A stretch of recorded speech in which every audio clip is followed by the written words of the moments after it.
Welcome in to the Jordy Culotta Show. Wave your hand out there, baby! Shout out to the show. She puts the pinky into the nostril. Man, look at that. Healthy competition, there's nothing like it. Y'all grow up. The line's wrapped around the stadium. Different strengths. Mm-hmm. I just lost a tooth. It's going to be fun.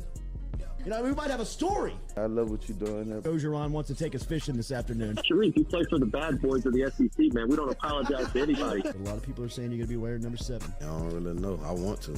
He look crazy, Bill. Good feet on the old man. Definitely come back.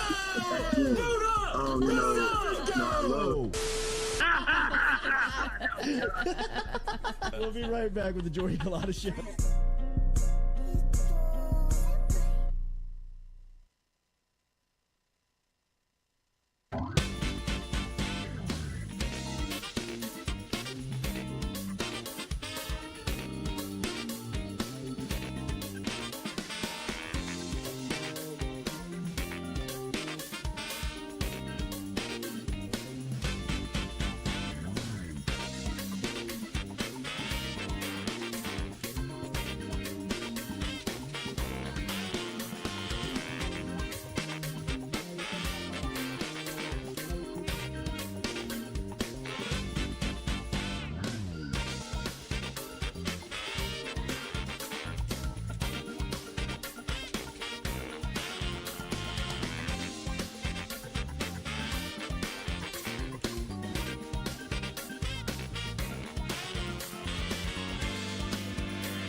Welcome into a Monday edition of the Jordy Culotta Show, driven and powered by our friends over at Go Chevrolet. Check them out online at GEAUXChevrolet.com. Go Chevrolet's got a fantastic selection of brand new trucks, used cars that you can find down in LaPlace, Louisiana. Check them out at GEAUXChevrolet.com. We're also, our phone line is brought to you every day by Metropolitan Health Group, Real Doctors, Real Solutions, Jason Ramazan and Charlie Harvey. Shout out to our friends and our guys over at Metropolitan Health Group. Check them out online at metropolitanhealthgroup.com. NOLA.com. Coming up, we're going to talk to Billy Embody from On 3, a huge recruiting weekend for LSU football. Embody will be here at 7:30 and recap it. Not only will we talk to Billy about the recruiting weekend, and like I said, man, there's a ton to get to. LSU picked up a couple of commitments, including an edge rusher from North Louisiana. They picked up a linebacker from down in Louisiana, about in New Orleans before the weekend got started. And they had just about every prospect in the, it felt like in the Southeast come through LSU football over the last couple of days. So we'll talk to Billy Embody about that at 7:30 this morning. We'll also get his reaction to a story that started over the weekend that we'll touch on this morning as well. Ross Dellinger with a report going into the weekend of permanent opponents being possible if the SEC were to settle on the 9-game schedule. That would be like a divisionless schedule.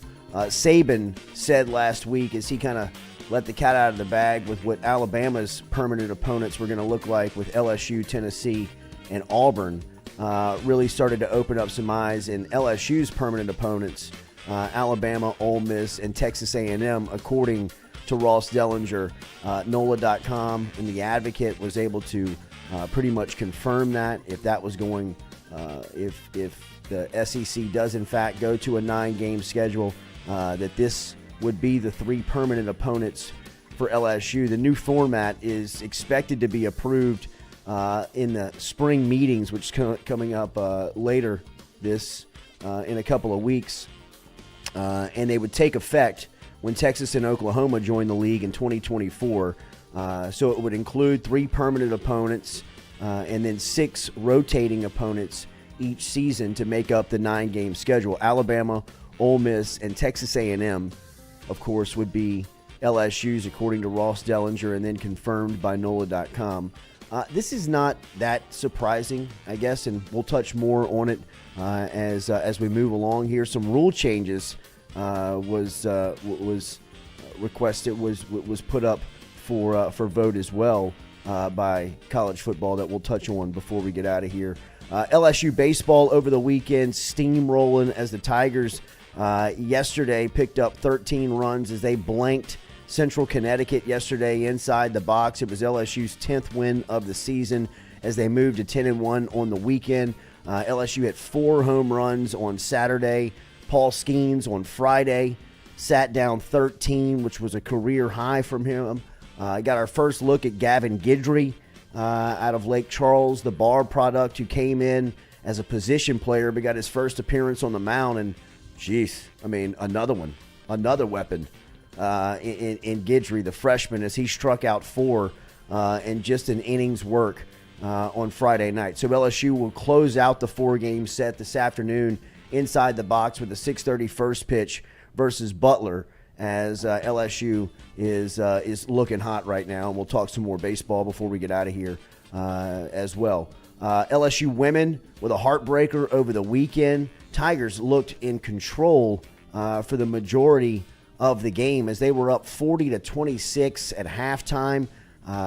But Tennessee came back and was, they were electric down the stretch. They were knocking down shots. Came down to maybe one of the worst calls I have seen in basketball this season, and it felt like in a long time. It kind of brought me back to when Mulkey was at Baylor.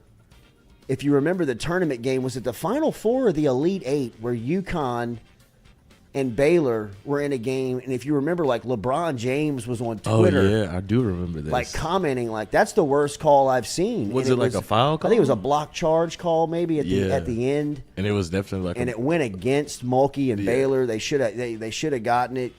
Connecticut ended up, I think, capitalizing on some free throws and won the game, and either moved on to the Final Four or moved on to the national championship. Yeah. I mean, it was a enormous call. I remember exactly what you're talking about. I mean, it was a huge call. It brought me back to that yesterday or on Saturday in watching that. I mean, Kelly and I were out to eat on Saturday night, and the game was kind of in the corner of the restaurant. And when I peeked at it, it was in the first half. And, I mean, LSU was dominating Tennessee.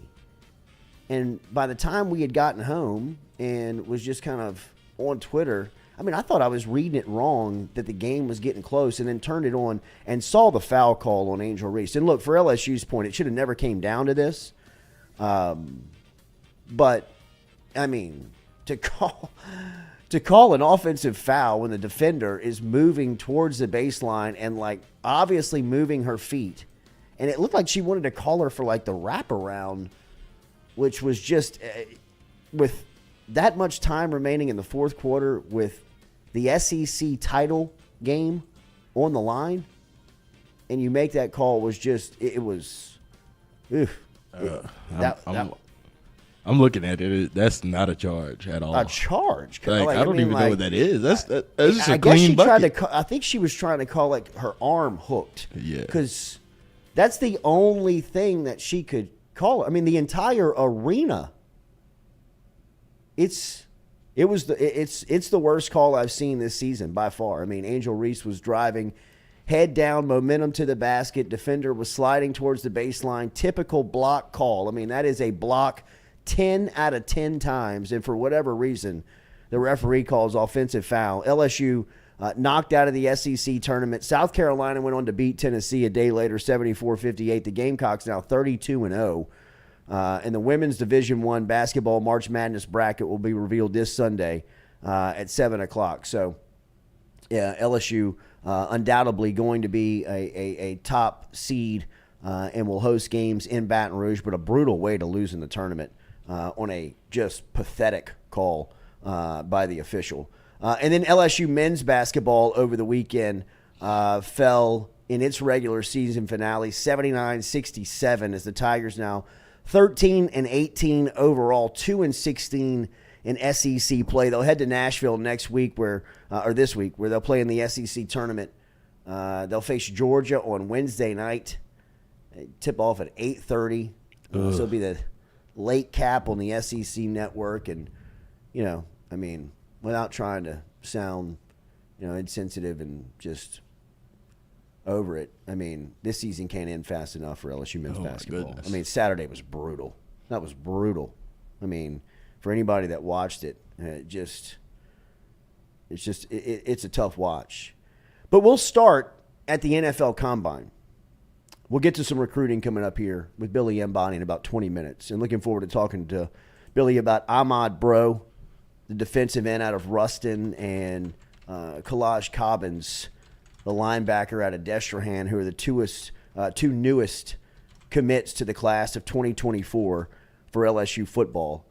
But some of the guys going out, how disappointing was Kayshon Boutte at the NFL Combine? I could not get over the numbers that Kayshon Boutte put down over the weekend in Indianapolis.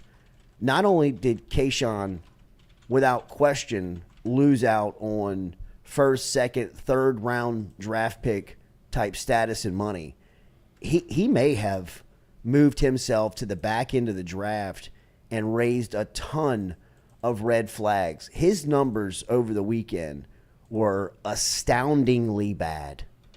And I think that, look, I don't have to give any type of qualifier here or, anything to give our allegiance. I mean, we love Kayshon here. He has been so kind to our show.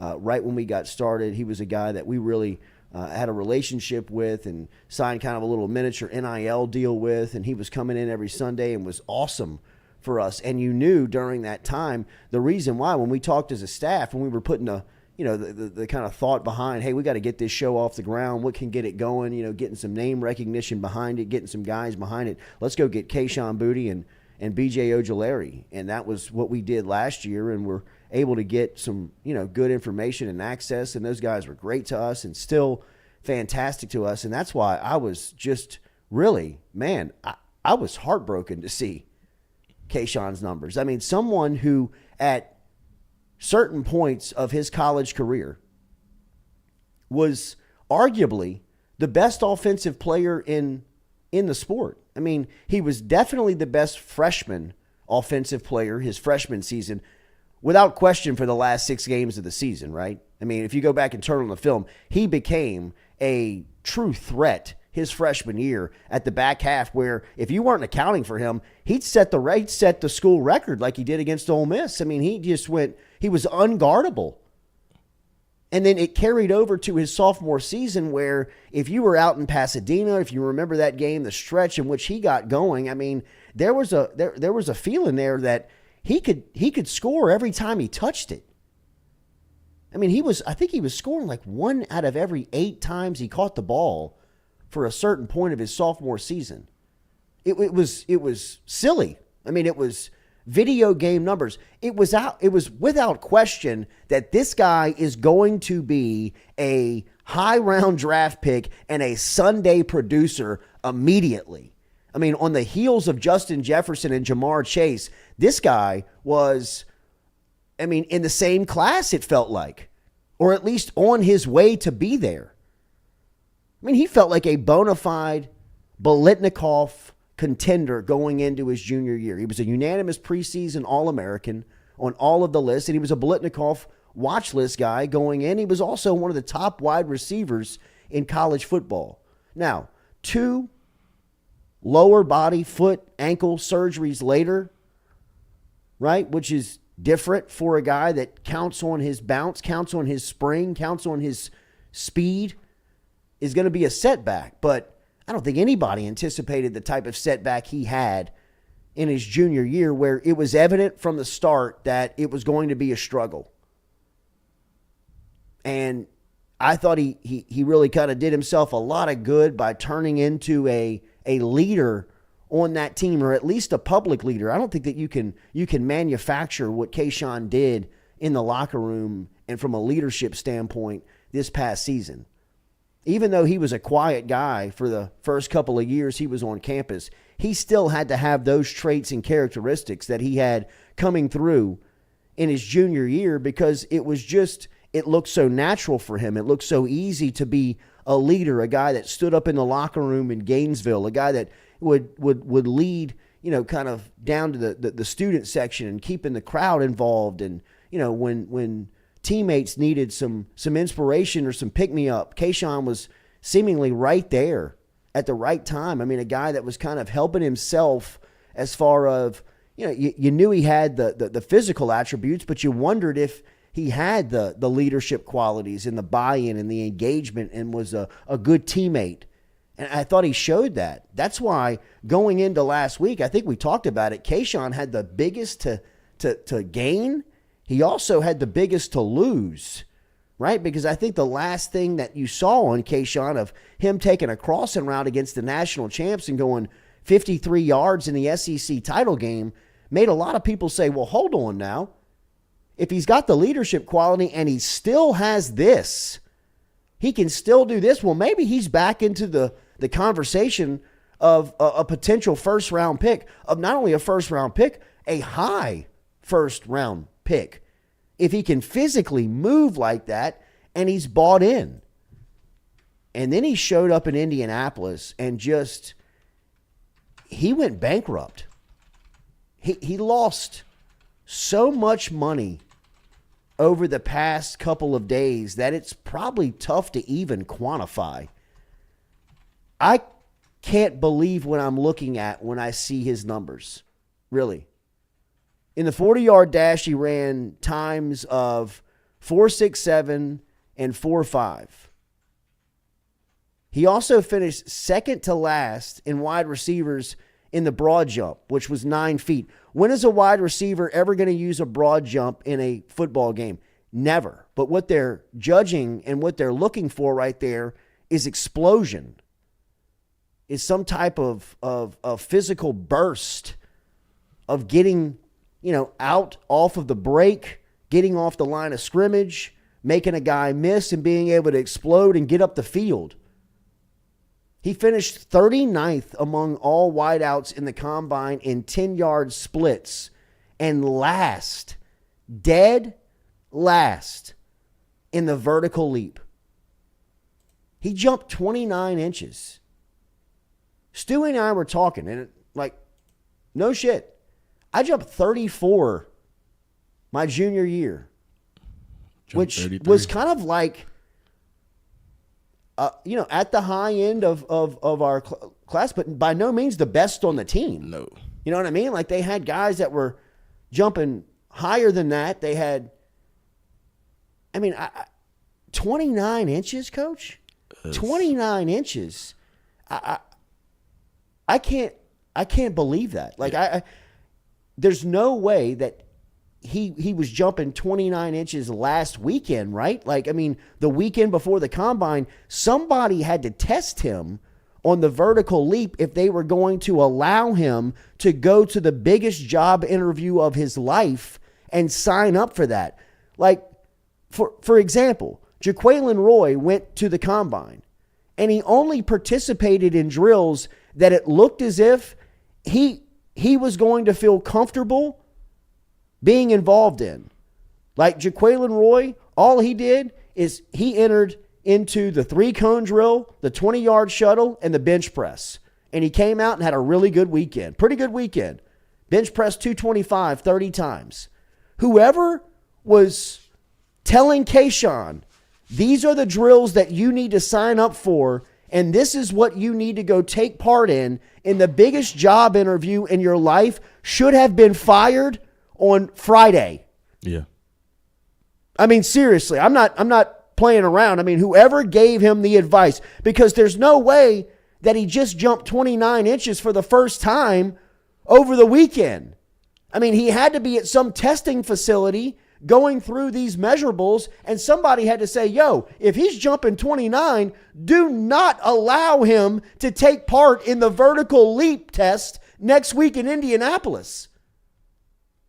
If he's running 4.5, don't let him run next weekend. Let's get him ready for pro day at the end of March. Or if he runs 4.50 on his first attempt, call him and tell him don't run again.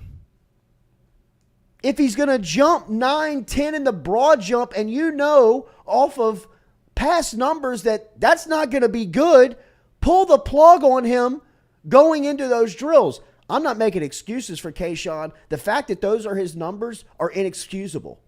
Like, really, what the hell have you been doing? 29 inches? I got to really believe that there is middle schoolers jumping 29 inches. I've seen 8th graders this year on just like the Catholic League circuit that are slapping the backboard. He can't even dunk a basketball. This guy was taking crossing routes against SEC opponents to the house every time he touched it 2 years ago. Those numbers are astounding. Those are playing him out of the draft, not out of the first round. Those will play you out of the first 2 days. This is Kayshawn Boutte. 2 weeks ago, potentially, I thought he was a first-round pick. This is... I can't think of a prospect that has had that type of showing on that stage. Somebody had to know that was going to happen. If not even the prospect, if not Kayshawn, you got to know your body. You got to be saying, hey, man, I'm not feeling it today. I'm not going to be able to do this. Or in the lead up saying, hey, look, I'm not built for this test stuff. Just turn the film on and go out there on the field and do what you do good. Like I said, there's all types of examples here.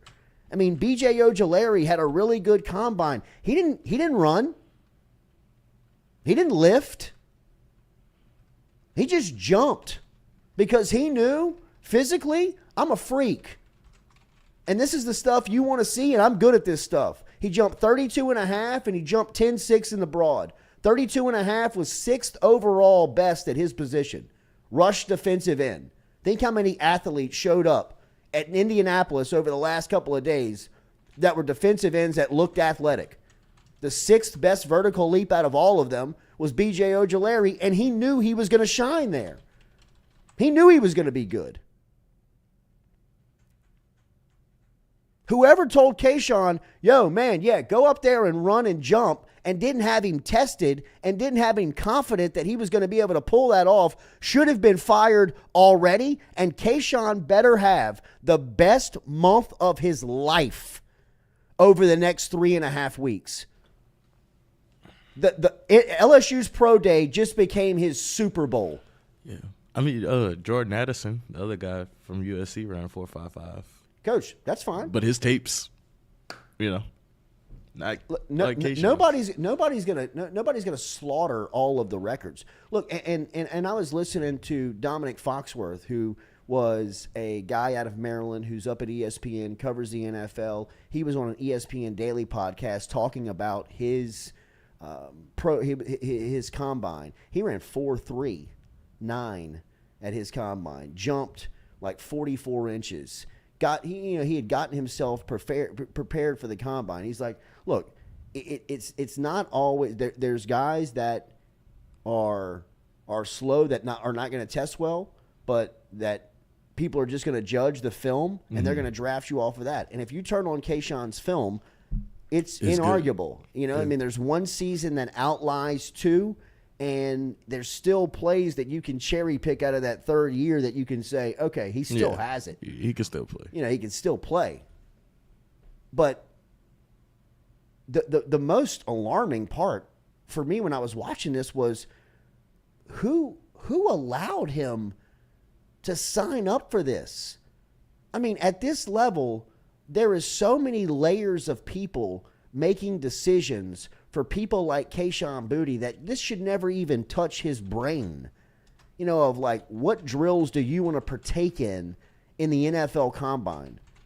Boutte should never even be evaluated on that. There should be a team of people where he's been working out that say, hey, look, here's what you do really good, and here's the things that you're struggling in. There's no way we can allow you to sign up for the vertical jump at the Combine next week. There's no way we're going to allow you to run next week, but we're going to put you on the field and allow you to run routes and catch the ball or whatever he does strong. You have to, I mean, it just, that was astounding to see 29 inches in the vertical leap.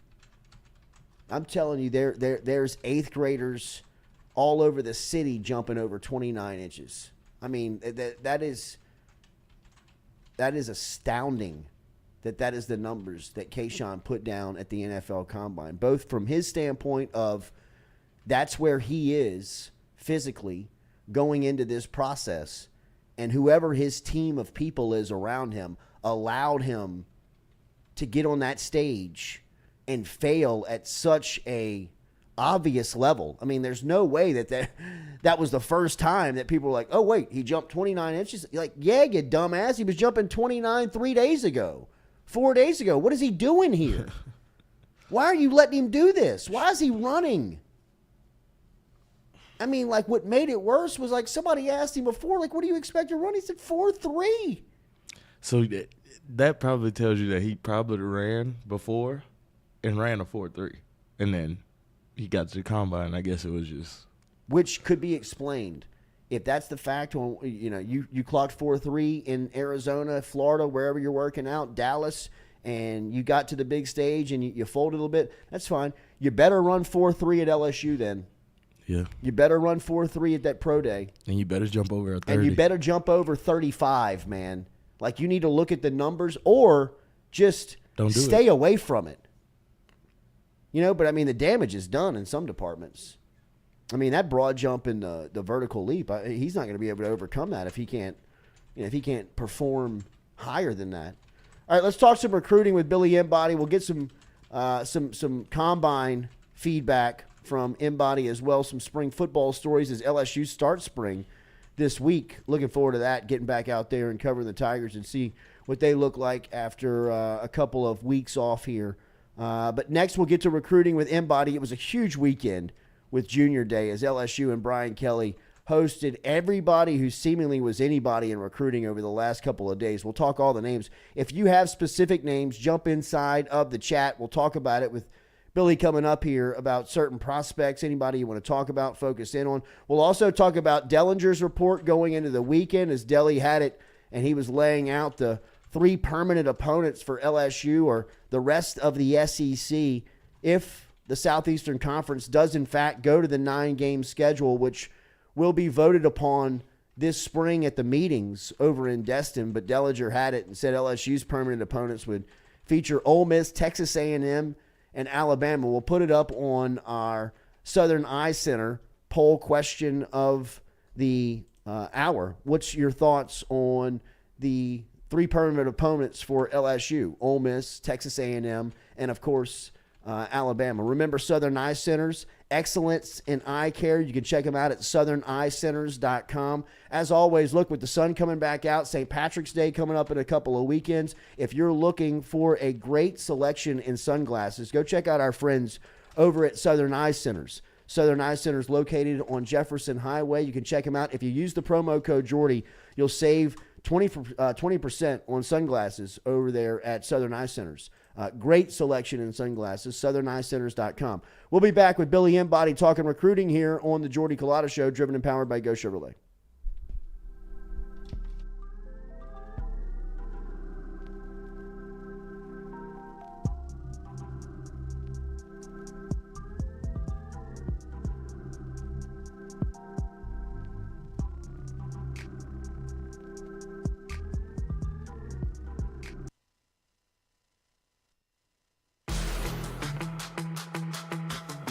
Donaldsonville Glass and Body, the trusted name in frame, body, and automotive paint repair since 1977. They have served their customers for over 45 years. You can find them online at dgbauto.com or stop in and see them Railroad Avenue and Division Street out in Donaldsonville, Louisiana. Look, they can help you with your insurance claims. They can make the repair process as stress-free as possible. I'm speaking from experience here. I've got numerous windshields, body repair, all done by Kenny and the crew over at Donaldsonville Glass and Body. They are, without question, the most well-equipped shop in the area. Stop in and see them today. Shop them online, dgbauto.com, or stop in and see the crew over in Division Street in Donaldsonville, Louisiana. Donaldsonville Glass and Body.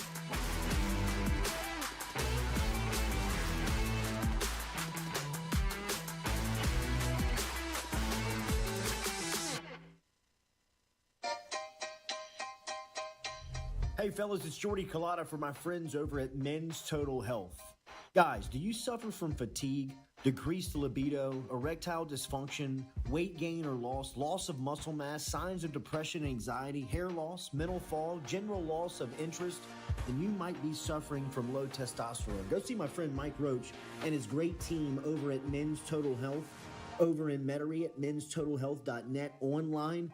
And stop in and see how they can change your life today. A simple shot and some knowledge from Mike Roach can get you back up, moving with your energy, get your sex drive back, build your muscle mass, make you feel young again. All online, menstotalhealth.net.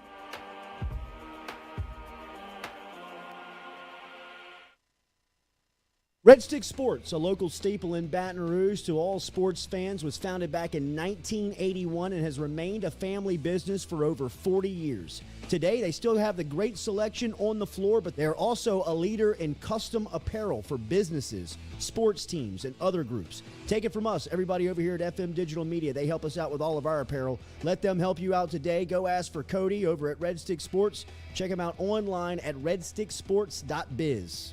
We're all from different places and backgrounds. We've each experienced our own versions of life, but in the end, we're all on the same team. I'm part of that team, along with these players in purple and gold. Kayshawn Buddha, Malik Neighbors, Miles Frazier, Kyron Lacy, Greg Brooks. Whether on the field or in the courtroom, your team matters. So join our team. make a difference. Bet.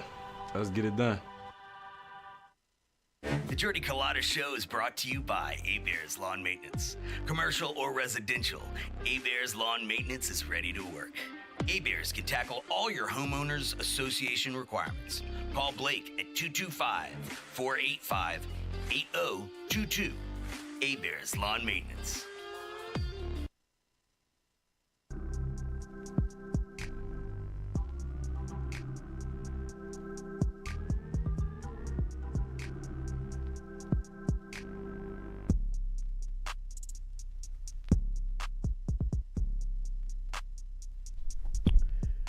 All right, Kayshawn wasn't the only one that underperformed from a running standpoint. We told you that LSU had a couple of participants over the weekend, including Jeray Jenkins for the Tigers, who his 40 time was not the fastest as well as he clocked 4.6, jumped 29 and a half. I mean, that's rare for LSU at that position, and we thought so highly of it to have that type of testing numbers. I mean, we've seen freakish numbers come out of that position from testing as LSU talking about the history of that.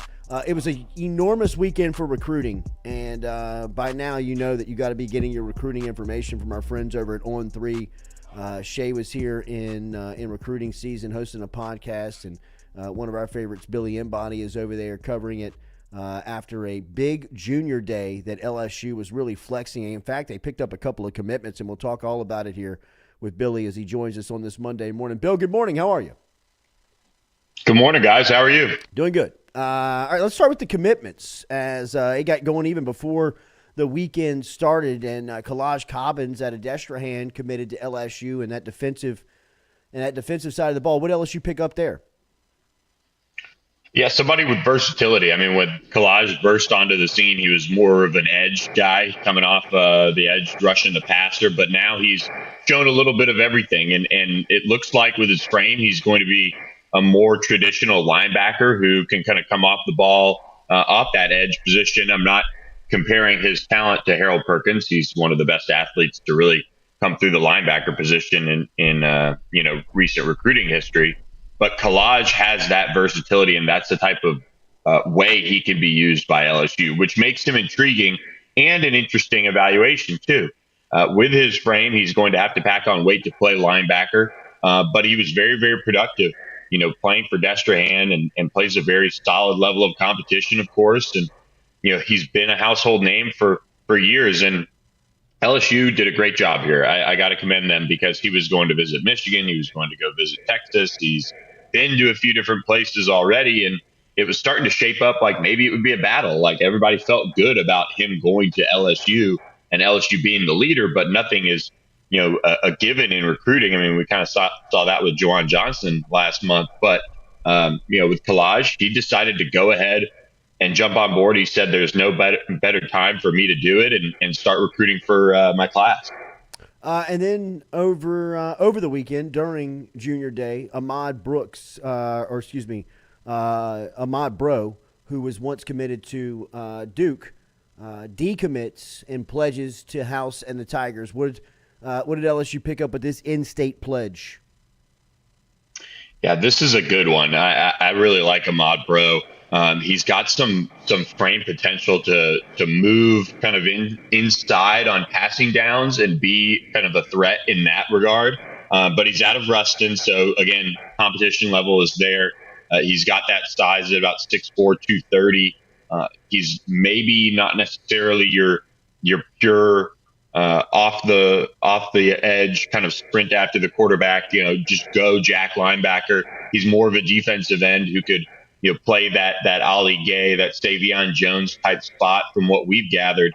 And, again, somebody that, really was trending up, and they brought him in for a visit and of course had evaluated him throughout the fall. He had just committed to Duke right at the end of January. So, good evaluation by Duke to jump on him early and get him on board. But LSU turned up the heat. They offered, and he quickly decommitted and, wanted to stay home. I mean, that was the big thing he told us was, it was a huge offer in the sense of he sees what the program is doing, but staying home and being able to play for LSU was a huge, huge deal for him.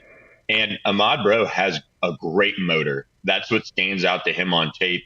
He plays with really strong pad level and made a lot of disruptive plays playing across that line of scrimmage for Ruston in their playoff run. So he's very active. I think this is a really strong pickup and an example of when it's a really good idea to trust your evaluation on a Louisiana kid, because once you offer, you can't take that back in state, especially. So for them to trust that, see him in person, green light it, and get him on board, it was a big success in that sense over the weekend.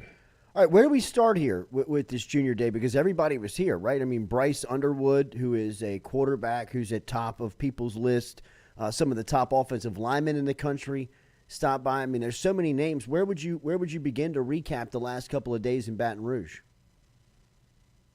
I would start with Bryce Underwood. And we say junior day. Well, he's a sophomore, but he's the number one quarterback in the class of 2025. And I saw him earlier this year at Battle Miami.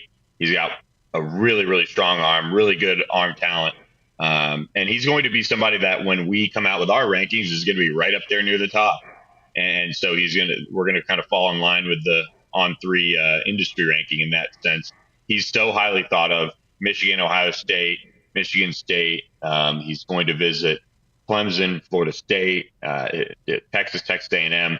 He's got a long way to go in his recruitment, but his dad told me as I was flying back from the Under Armour camp in Orlando that it was a visit that really exceeded their expectations in a way. They had high hopes going in.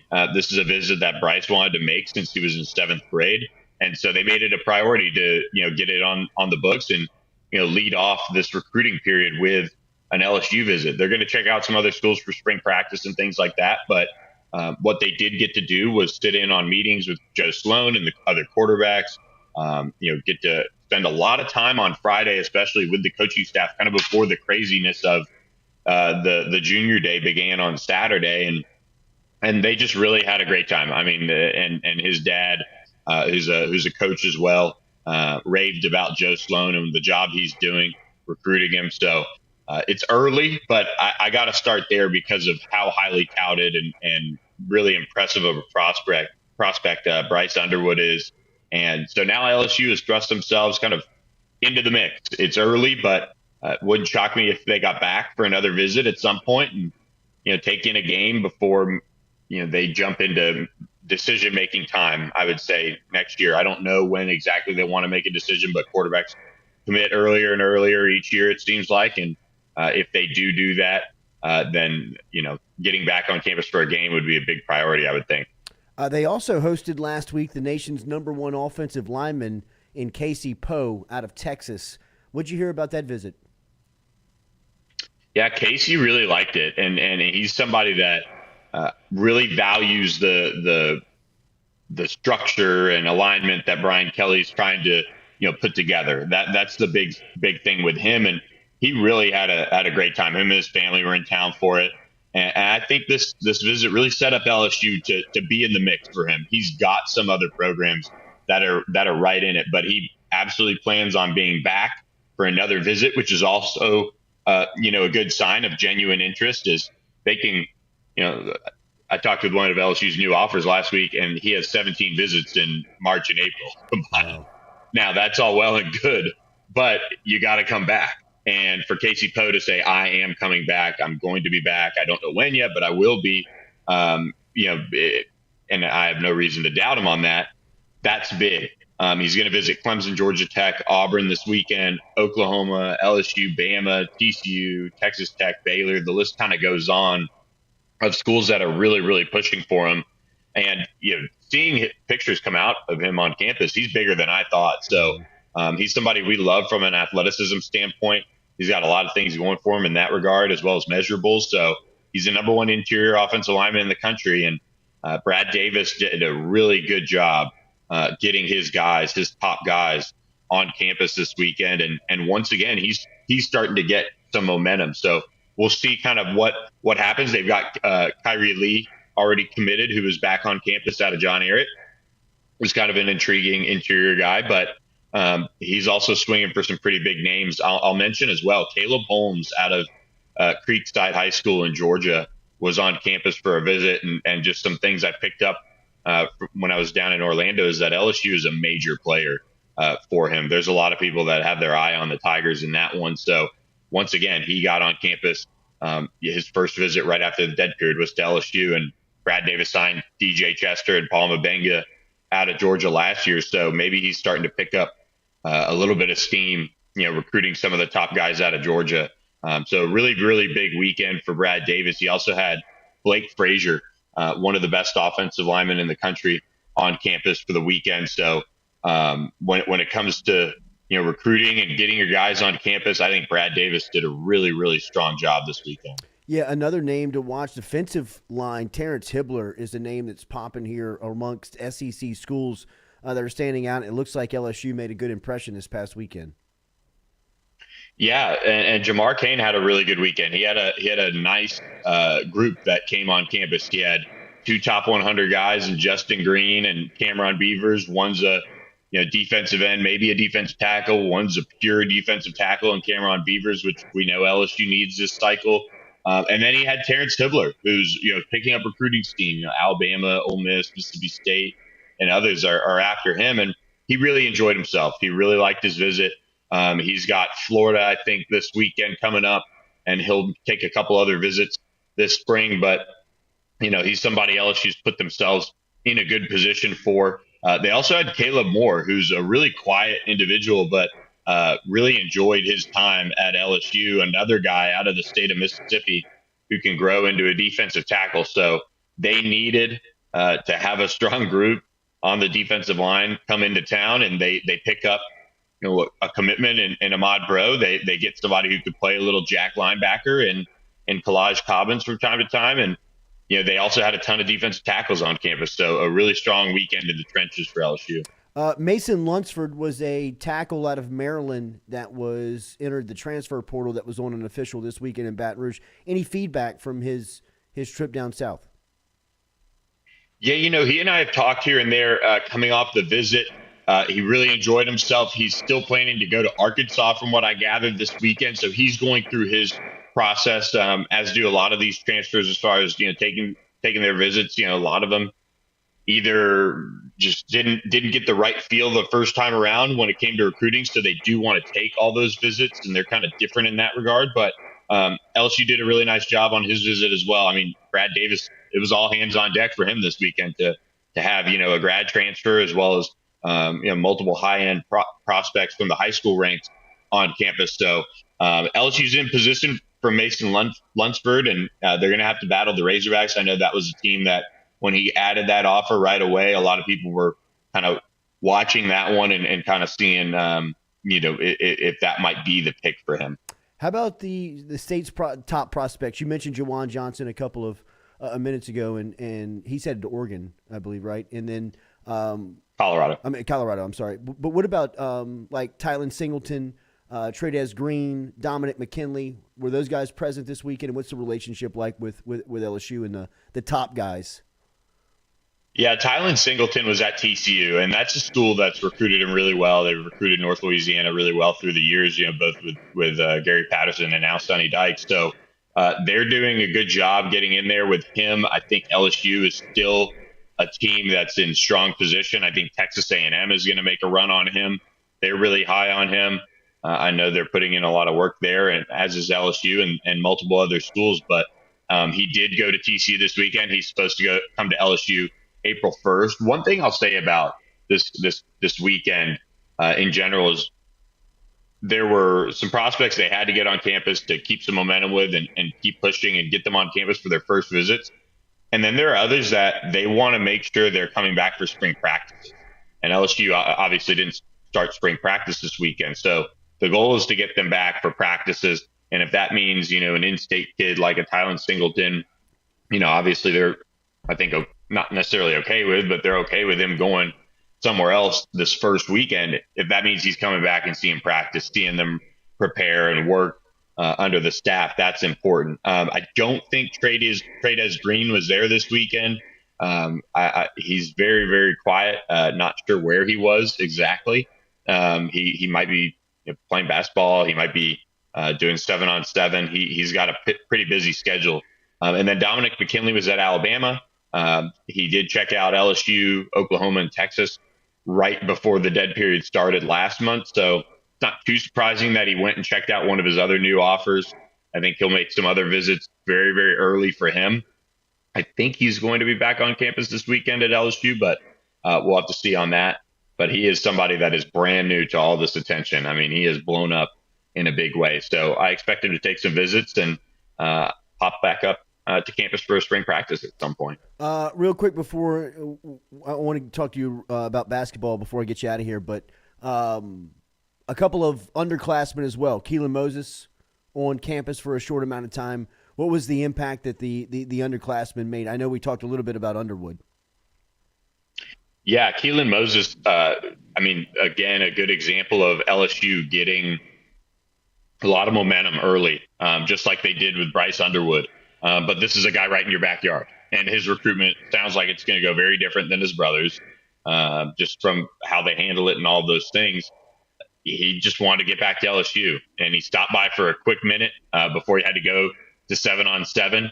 And he just said it's just great to get around the coaching staff and experience everything they have to offer. I mean, I think he showed up, he talked with the coaches for a couple hours, it sounds like, and then he had to go to 7-on-7. So that's a great sign when obviously he's nearby. It's not too difficult for him to swing through, but for him to do that instead of sleeping in or just kind of hanging out before 7-on-7, he wanted to get by and see LSU.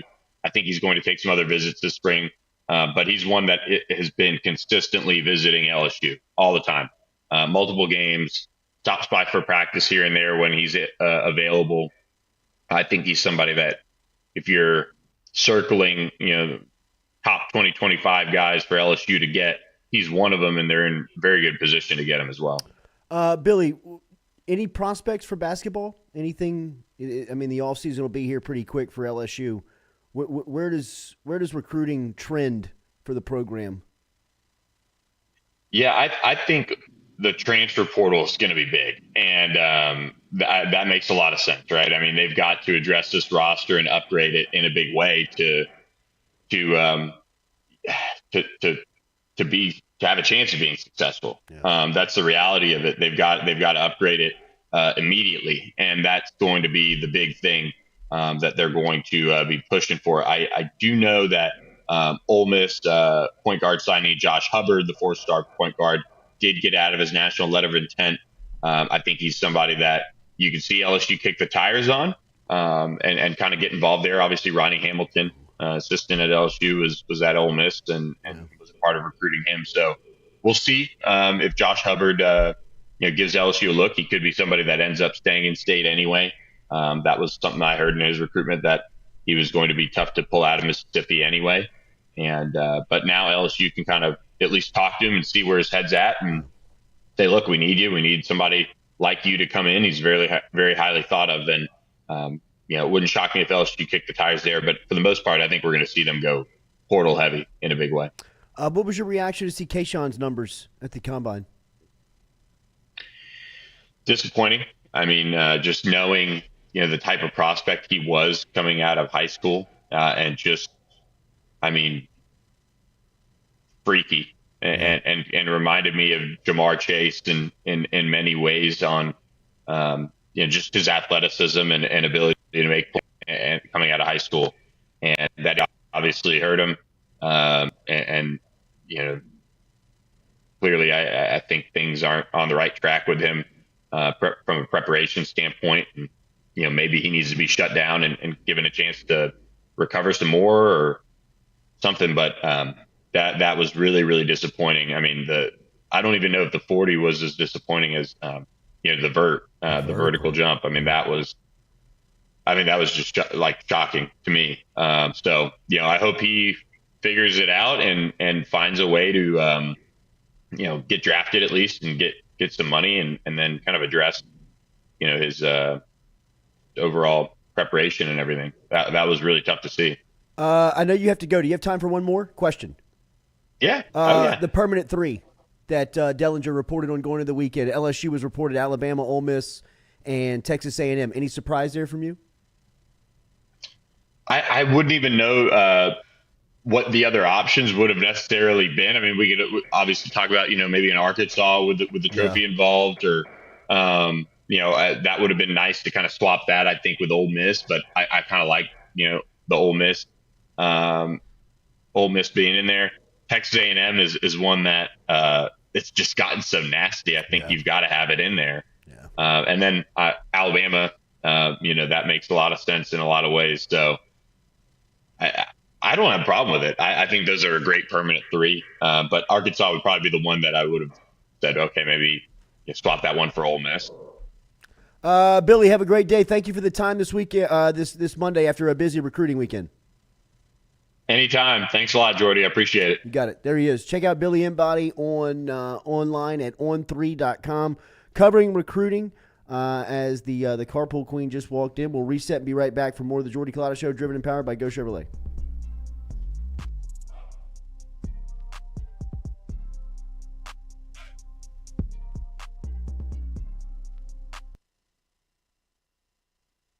Hey Baton Rouge, when traveling through Natchez, Mississippi, whether you need to fill up your vehicle or your belly, stop by Go-Mart and On The Go Deli. Go-Mart has clean restrooms, community coffee, an awesome beer cave, and a great selection of anything you might need on your trip.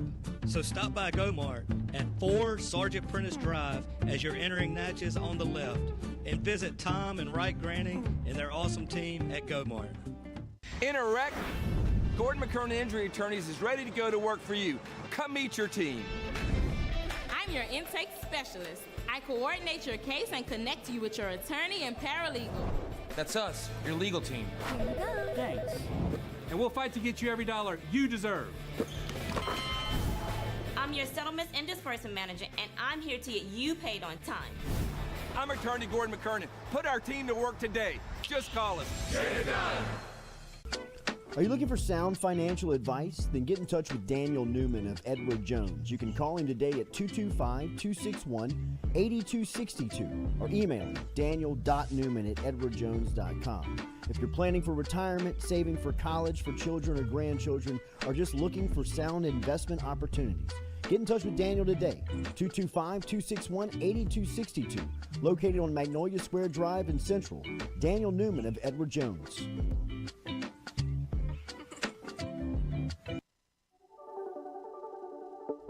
Don't let the name fool you. Men's Total Health has offerings for the ladies, too.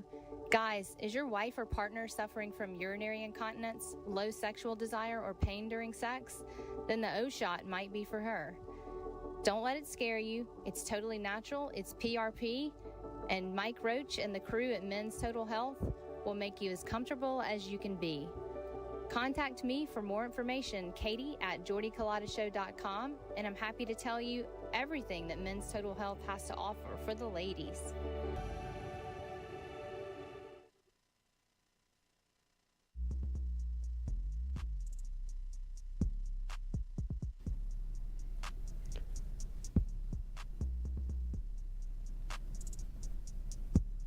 Fourier Insurance Agency, established in 1946, locally can help you with any of your home, auto, commercial, contractors, life and health insurance today. Give them a call, 225-383-0682, or log online to FourierAgency.com.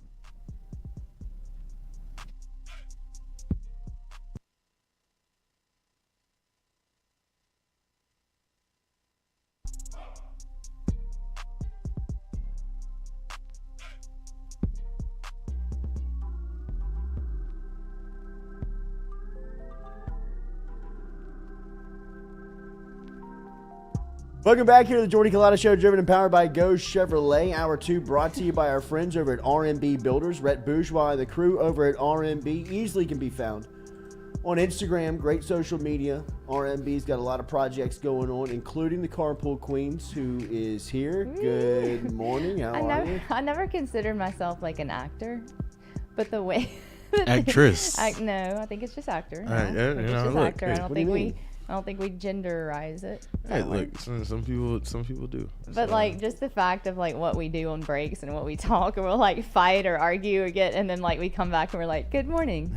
Hello.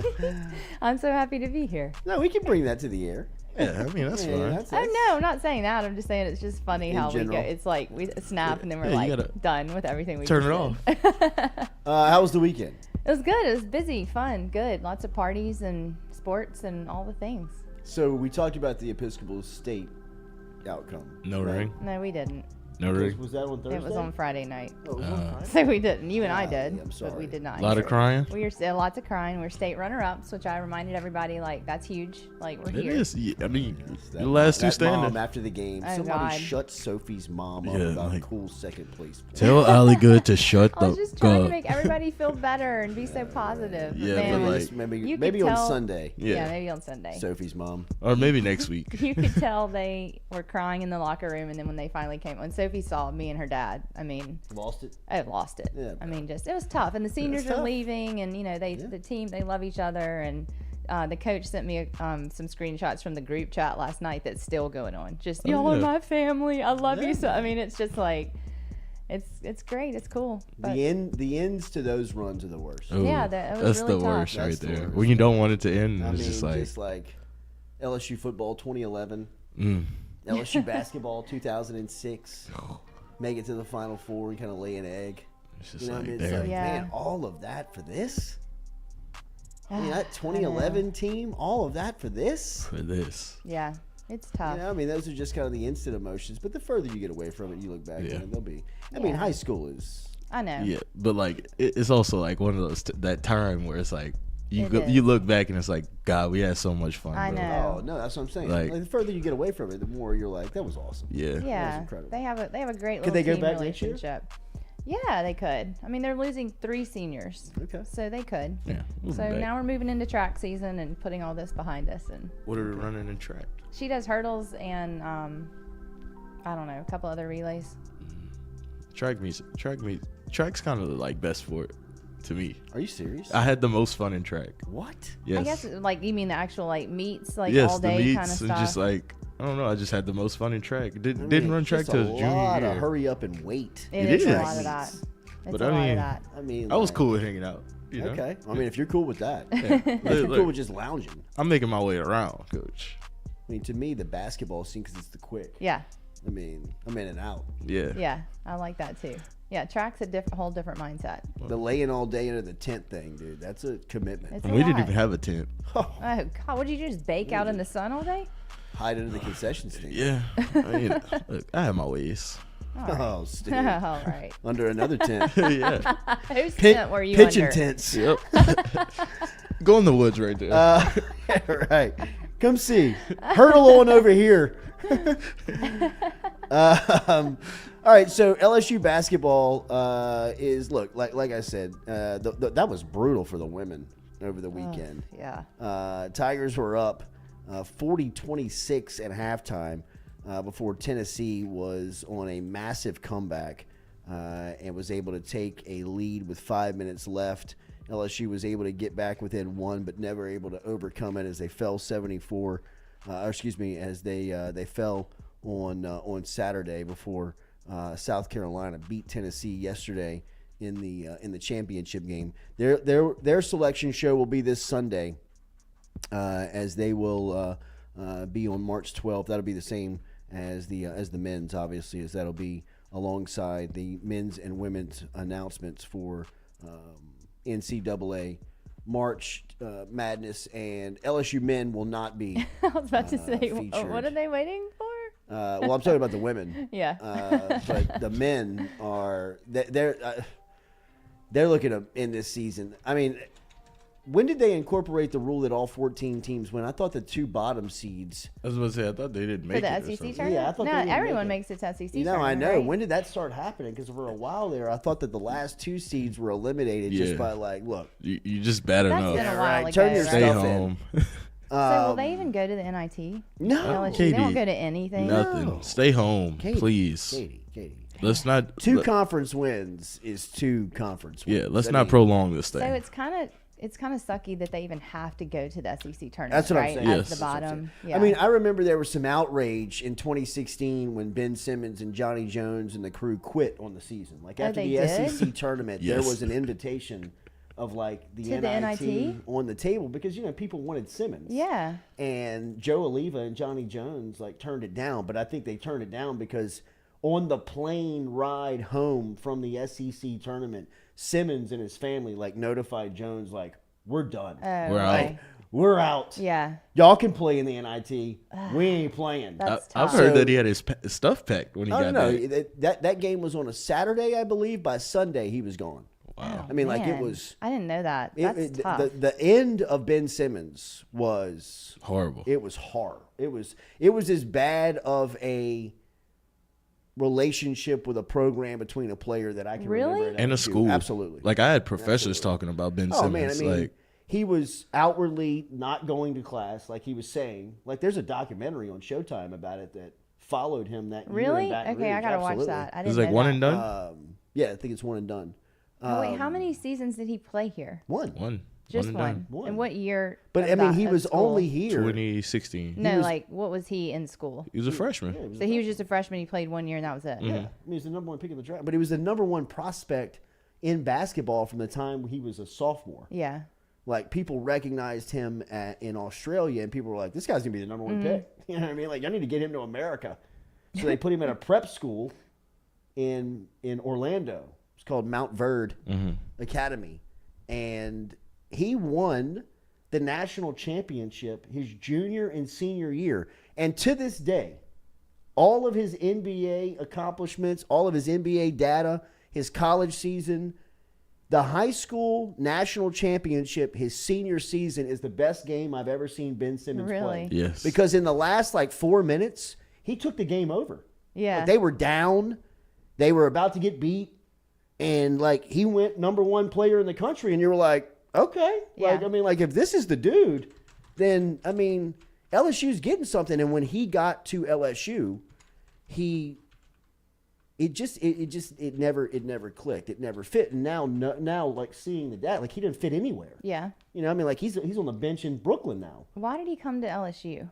Because his godfather, David Patrick, was the top assistant coach here. Okay. And David Patrick was he was an assistant at the time, and he played professional basketball in Australia. Oh. And he played with Simmons' dad. Okay. And he was a teammate of Simmons' father in Australia, and they were like road roommates, and they were like pals, right? They call each other like best mates. And David Patrick has been Simmons' godfather. Okay. So when he was born, Simmons was his godson. So Johnny Jones had David Patrick on the staff at LSU. And it was his recruitment. It was never a debate on where he was going. Kentucky, Duke, North Carolina, Kansas, all of them were beating down the door on Ben Simmons. And it was like, no, I'm going to LSU. He signed early.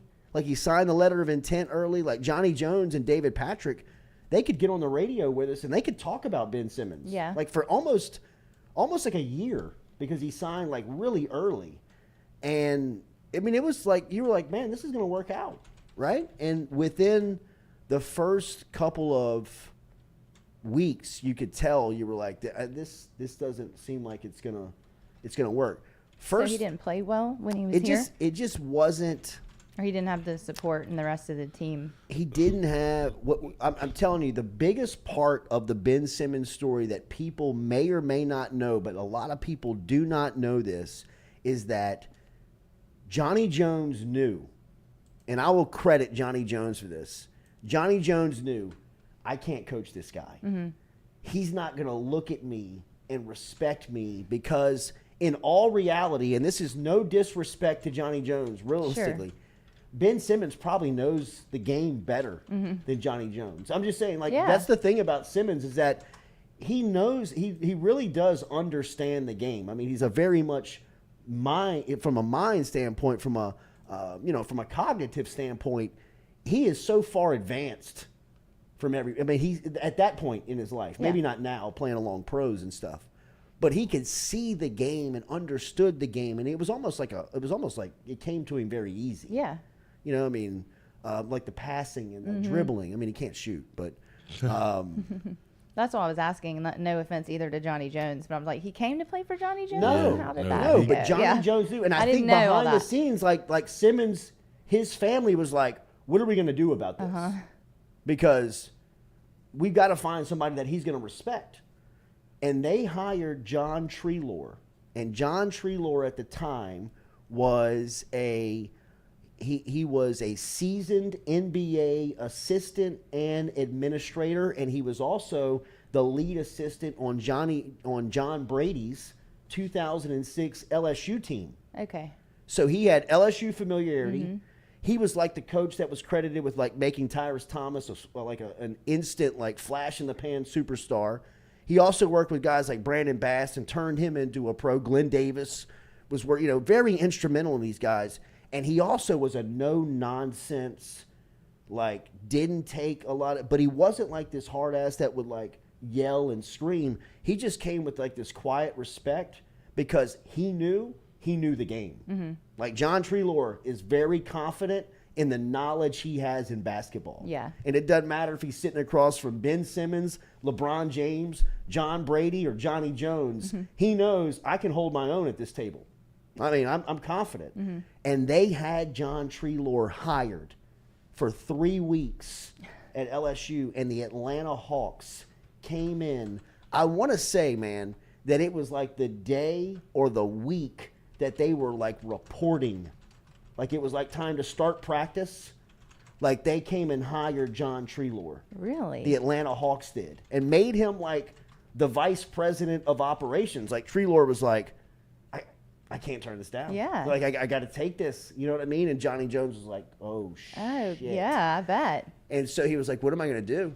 And he went and hired this guy who the resume and the name is, you could not have done any better. And his name was Brendan Sir was his name. And he is, from a basketball standpoint, his resume, he was an assistant coach on the Dream Team. Wow. He was an assistant coach with the Bad Boys with Chuck Daly. He was Chuck Daly's kind of like Derek Panamsky, but he like knew the game. Chuck Daly counted on Brendan Sir to like implement the defenses for his team. Like Brendan Sir is credited with like what they called the Jordan rules at the time, and that was just like, let's beat the shit out of Jordan. Heck Just when he goes in the air, shove him. Like put him on the ground. And they called it the Jordan rules, and Brendan Sir was like the architect of that. And when he showed up to LSU at 2016, like he's in his prime. How did LSU get him? In 92. He's in his prime with like the Olympic Dream Team. He's in the prime with like the Detroit Bad Boys in like 89 and 90. When he showed up to LSU in 2016, he's a dinosaur. It wasn't the same. He is. Yeah. And this is no disrespect, and I'm not shaming anybody by any means because I know that this is a very – but in basketball, perception and like visually matters. You know what I mean? Like there's a lot of coaches out there that bullshit their way through practice by not knowing the game, by kind of jumping around and like getting loud and motivating people and getting respect that way by their players. Brendan Sir – he weighed like 350 pounds. Really? And I'm not, no disrespect. Yeah. But on a basketball practice facility, that doesn't play well to college kids. No, it doesn't. And it doesn't matter if you coached Isaiah Thomas and Dennis Rodman and the Dream Team. Was he like because that a then? lot of those kids don't know that. You know what I mean? They don't respect that. So, he was always heavy, like even back then. I don't know, not back then. Yeah, not in his prime, but he had gotten that, and the message just didn't hit. You know what I mean? Like you could tell a couple of weeks into practice, like they were like, nobody's coaching this team. You know, nobody has a grip on being able to say, somebody needed to tell Simmons at some point, sit down and shut up. You know what I mean? Like, listen to me. I'm drawing this play for you, and this is how it's going to work. And then Simmons needed to see it work, right, for him to buy in. But there was never – like, we made the trip to Brooklyn with that team. Panamsky and I flew up there with Charlie Harvey, sponsored a radio show. We went and did a radio show from the Barclays Arena. And, I mean, it was awesome. And LSU played Oklahoma State. And Ben Simmons passed on a late game shot winner twice. It was Oklahoma. Was it Oklahoma? Yeah. No. Oklahoma game was here. Yeah. No, I'm talking about New Jersey, in Barclays. I think it was Oklahoma State. And Ben Simmons had a game winner twice. Like, the ball came to him, he dished it, came back to him, and he, like, dished. And, like, we were like, what the? Like, this guy's going to be a number one pick. You know what I mean? Like, that's a dream scenario for a guy like that. And then, like, you've seen it now. I mean, the same stuff that he was doing then really is, it's more highlighted on this stage in the NBA. But man, how sad! It was all a of that. terrible fit. It was a terrible, terrible fit. I mean, So I was think his family upset. I hope that Simmons looks back on his experience at LSU and really kicks himself, because like he was out loud being like, I don't need to go to class. Yeah, that's too bad. Like not taking advantage of just going and having the experience, man. Yeah. Like you knew what you were signing up for. Exactly. I mean, it's not like you should be surprised by this stuff. I mean, like he was here a total of, I believe, 8 months. Like he wasn't even here a year. Like, I mean, he was here right at the beginning of school and left the day after basketball season was over. Yeah. And, all the way in between bitching and complaining, rather than just like, dude, you knew what you were doing. You knew what you were signing up for. Like, embrace it and move on. I mean, but it just didn't work. That's so I mean, it just didn't work. And stories there's stories like that. I mean, there's a lot of things. I mean, sometimes there's stories in sports where you're like, this is a no-doubter. This is going to work. Like the Lakers with Karl Malone and Gary Payton and Kobe and Shaq. You're like, man, I mean, who's going to be this team? You know what I mean? And it didn't work. Swept in the finals. I mean, it just, sometimes the most obvious stuff in sports, you're like, it just didn't work out. I mean, the Seattle Seahawks in their second Super Bowl have second and goal with Marshawn Lynch in the background and in the backfield, and for whatever reason, they throw a slant route and it gets picked off by Malcolm Butler. You're like, what? Yeah. What are you doing? That was supposed to work. I mean, like, what are you doing? Like, just hand it to this guy right here and win the Super Bowl. Wow. So they just opted out of the NIT. Yeah. So like the day after the season, like, so they get beat in the SEC, and I'm telling you, by that point, like they weren't even speaking. Like the team wasn't even talking in the locker. If you go back and watch this documentary on Showtime, I mean, it is a clear, like, you're like, this team is severed. Yeah. Like they are fractured. You know what I mean? And Joe Oliva and Johnny Jones get together and make a decision to shut down the season. And I, at the time, was the pregame host, the post-game host for LSU football on the LSU Sports Radio Network. Hunt Palmer now has that job. Yeah. It's a great gig, especially for a young radio host.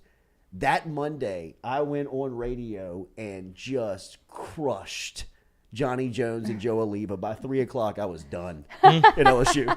I bet you were. Done. Yeah, we don't want Culotta back over here. He can't come in the building. Chris Blair called. He was like, "Look, bro, not a lot of people excited about what you said this morning. So I'm going to call you back in about 10 minutes, and I don't think I'm going to have some good news for you. I don't think you're invited to the TJ Ribs dinner where everybody's going. They didn't like that. They didn't like that. They don't want you to come over anymore. Yeah. Was that Johnny Jones last year? After that, no, they brought him back for one more year. 2017. And arguably, that is the worst season in LSU basketball history. I believe they had one conference win. Yeah, they did. Or two conference wins. His last season, I think there was just one, right? Was it one? I think. I think Trent Johnson had two in the year before Johnny got here. Trent Johnson had two conference wins. Johnny's last year was just unwatchable basketball. Yeah. And this season, I think, is comparable. And this season stands out because those 2 years that I referenced, the ones that I watched, the Trent Johnson season, where they won two conference games, and the Johnny Jones last year where it was just, I believe they won one conference game. There was no expectation for them. There was. You went into the season thinking like, this is going to be a long winter. You know what I mean? Yeah. Like, bundle up, boys. I mean, this is going to be horrible for the next couple of months. This year you were like, well, I mean, like they had Kansas State on the ropes. Right. It started You know off what great. I mean? Like they got Wake Forest. It's kind of like thinking like they got to, do some things to win the game. And you're like, how did the wheels I don't know. I remember fall being so excited. so completely off like they have? I mean, Saturday was another example of just like, it was a punch to the gut. Yeah. I mean, it was like, if you're on that team and you're still invested, and like, by no means do I think, there's a lot of people out there that are still, just up and down by LSU's basketball's outcome. But I mean, there's a section of people out there that are still watching. And if you were watching on Saturday, it was brutal. It was brutal. I mean, just, and we talked to Billy Embody on the potential of what could be, and the transfer portal's got to be enormous. Yeah. For LSU. Yeah. But I here's the deal, man. I know you can sell. It's different in basketball. I know you can sell in football to guys like, hey, look, I know we're losing, but with you make a difference. And a lot of those guys see like, okay, I can go do that. And they're thinking from a 2 to 3 year run. Like you're either talking to a JUCO kid who's going to stay for 2 years, or you're talking to a high school senior who has to stay 3 years. Right? In basketball, some of these guys that can come in and change the trajectory of your program are one and done guys that don't have the time to put up with a program in the tank. And there's so many opportunities in college basketball because the numbers are shrunk compared to football. Where you're signing 25 a year compared to 3, that you don't, you don't have to say, I got to go to LSU because they're offering me playing time. Mm-hmm. I mean, you could probably go to Auburn and get playing time, and Auburn's going to be a tournament contender next year, where you don't have to, you're looking, and I'm not here to negative recruit LSU. I'm just kind of giving perspective of what, devil's advocate would be of, why would you go there? No.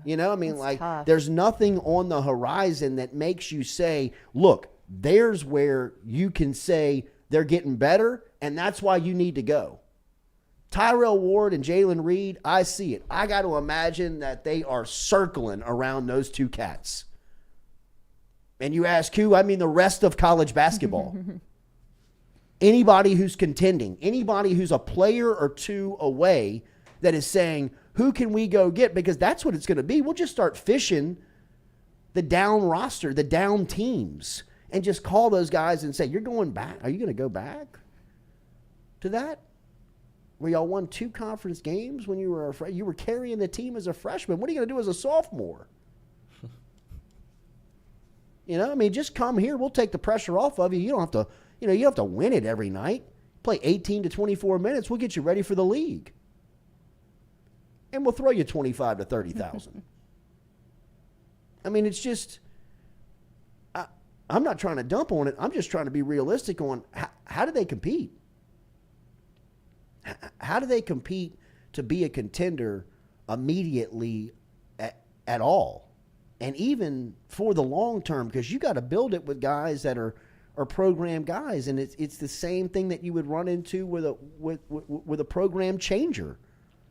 If you've got a 1 year flash in the pan guy that can come in here, give you 30 a night and make you an instant contender, why would he come here? The same goes for the high school senior that looks like he's going to project to stay in college 3 to 4 years. What are you selling? NIL. That's the only chance. All the NIL money on LSU's campus, Mm-hmm. You know where it's going? Football. It looks like it's going to baseball, and it looks like it's going to start going to women's basketball, too. Yeah, I guess so. You know what I mean? Yeah. There's only so much in the coffer that can be eaten up. I know, but they can't just let the basketball program just dwindle away. Yes, they can. can. They have Well, it to looks do like something. that's exactly what they're doing. It does look like that. They've made the decision to oust the coach without any proof of allegations, any proof of evidence that the program was going to be in trouble. There's still, I saw the University of Miami get in trouble 2 weekends ago for NIL acts between their top booster and the twins on Miami's women's basketball team. They hit them with sanctions and penalties on something that happened a month ago. If they haven't acted on LSU basketball, there's a great indicator that they're obviously they're going through evidence. They're making judgments. They're handing out penalties. That was something that had happened over the last 6 weeks. That they had gotten the evidence on, returned a decision, and administered the penalty. This is now going on 5 years at LSU. I know. And people are still seriously waiting on a penalty to be announced and think that the NCAA has anything. If the NCAA had anything on Will Wade and LSU, it'd have been done. I know. So why can't we just move on from that? Why Because can't they want to say keep it and let's they want to go? keep dragging and dragging and dragging, but I think that they want to try and move it out of the cycle so much that when they say we don't have anything, that nobody's paying attention. Right. You know what I mean? That Well, they're I feel just like it like, should be to that hey, by you now. remember the LSU story like back in 2018 when people cared whether or not people paid college athletes? They finally administered a decision and nothing happened to Will Wade and LSU basketball. What are they going to do? It's like, well, they didn't do anything. They blew the program up. You know what I mean? The program is now the 14th seed at the SEC tournament. Legitimately. They're the 14th seed playing the first game. You know, they're playing 8:30 on Wednesday night. LSU's had the double bye in that tournament for the last 3 years. So what are they waiting for? I mean, is it the fear of Dick and Tim like coming back onto Twitter and like blowing it all up again? Like, what are they waiting for at this point? What are Dick they might scared die of? Well, before they're that. not. They've made their ruling. LSU's made their choice. Right. You know what I mean? So Well, I meant now, NCAA, now- like- well, I mean, who can answer for them? I know. I mean, like, who can make a statement for them? I mean, they're trying to make life as hard as possible for the people that they hate. You know what I mean? Like, it's clearly. obviously. I mean, like, it is some petty, dramatic, and for whatever reason, LSU basketball became a crawl to them, and they are going to the maximum extent of just making their life difficult. Well, I think they've won. Here we are today. You know? It's just very unfortunate. Ready for it to be done. They could just end the program. Bring him back. Bring back the general. If they had evidence on Will Wade and they had the ruling to hold LSU basketball and condemn them for it, you really believe that they wouldn't have announced it already? They would have a press conference and invite every media outlet that could post it on social media and on their television sets as possible, because they want the pitchforks. They want the torches. They want that day where they could say, we've been telling you for 5 years that he was cheating with the program. Now, here's the smoking gun, the date that it happened, the account that the money went into, and here's the house where they lived in. But they know. They know they don't have anything. Well, Will maybe Wade they're waiting for the season Will to Wade end. has had his day in front of the NCAA hearing committee. That happened weeks ago. You don't think anybody would have leaked out any information that was new about Will Wade from the NCAA side if they'd have had it? If the NCAA would have learned anything in those hearings over a 5-day stretch in a Dallas court or in a Dallas hearing room, that somebody within the NCAA would have leaked out to Dan Walken or to Pat Forty or to Dick Vitale or to Tim Brando. We finally got him. He just admitted that this is where he gave the money to whoever it was. Put it out on social media. Nothing. The only thing that makes sense to me is they're waiting for the season to end to announce whatever it is For they're going to what? announce, right? Oh, I don't know, but For like what? just to You think try they- to find you something. think they give a damn about the timing of it? Yeah, like they I don't think so. They but just why gave not? they just Why gave the else? Miami girls program sanctions in the season. Yeah. The two twins are still playing. Right. You know what I mean? They're like, Yeah. who cares about the timing? I'm You know just what I trying mean? to Like figure LSU out basketball. why. Yeah. You know, like I'm telling you, the day that they can condemn them, if they could, would have been the greatest day of the year for the NCAA. It's been 5 years. Yeah. Something happened on Miami's campus 6 weeks ago. The penalty's already been administered. Well, wasn't it last July we were supposed to hear something? Wasn't that where Dickie, it Dick, started? Dick's been saying since August of 19 Yeah. that you'll hear something. Yeah. You know what I mean? Like his cronies up in the Indianapolis office have been telling Dick, like, hey, Dick, you want to make a bigger fool out of yourself? Go say on national radio, on public radio that the sanctions will be there in a month. My guy's telling me that the sanctions will be served in August. Okay, Dick, perfect. Perfect. 5 years later, no announcement. LSU's blown the program up. They're 14th seeded in the SEC tournament with no sanctions and no announcement on the former coach. Mm-hmm. Like, Jordy's still salty over Wade. That's not just about Wade. It's about the basketball program being in the toilet now. I mean, for every 1 year you spend in it, you're 3 years trying to get out. Yep. You know what I mean? Unless Brandon Miller's showing up on your doorstep that's going to be a top 3 pick in the next couple of years and you can be one and get out of there, there's no savior in sight. For every 1 year you spend in the toilet of college sports, it takes you 3 years to get out of it. So, you think it's going to be any better next year? You're a minimum of 4 years away from anything. Next year it'll be 5. Unless Will Wade's been just working in the background this whole time, building a team. Who's coming with me? And then he's going to announce that surprise at the end of the season. That's the dream scenario in my head anyway. Anyone else? I'm in. I'm in.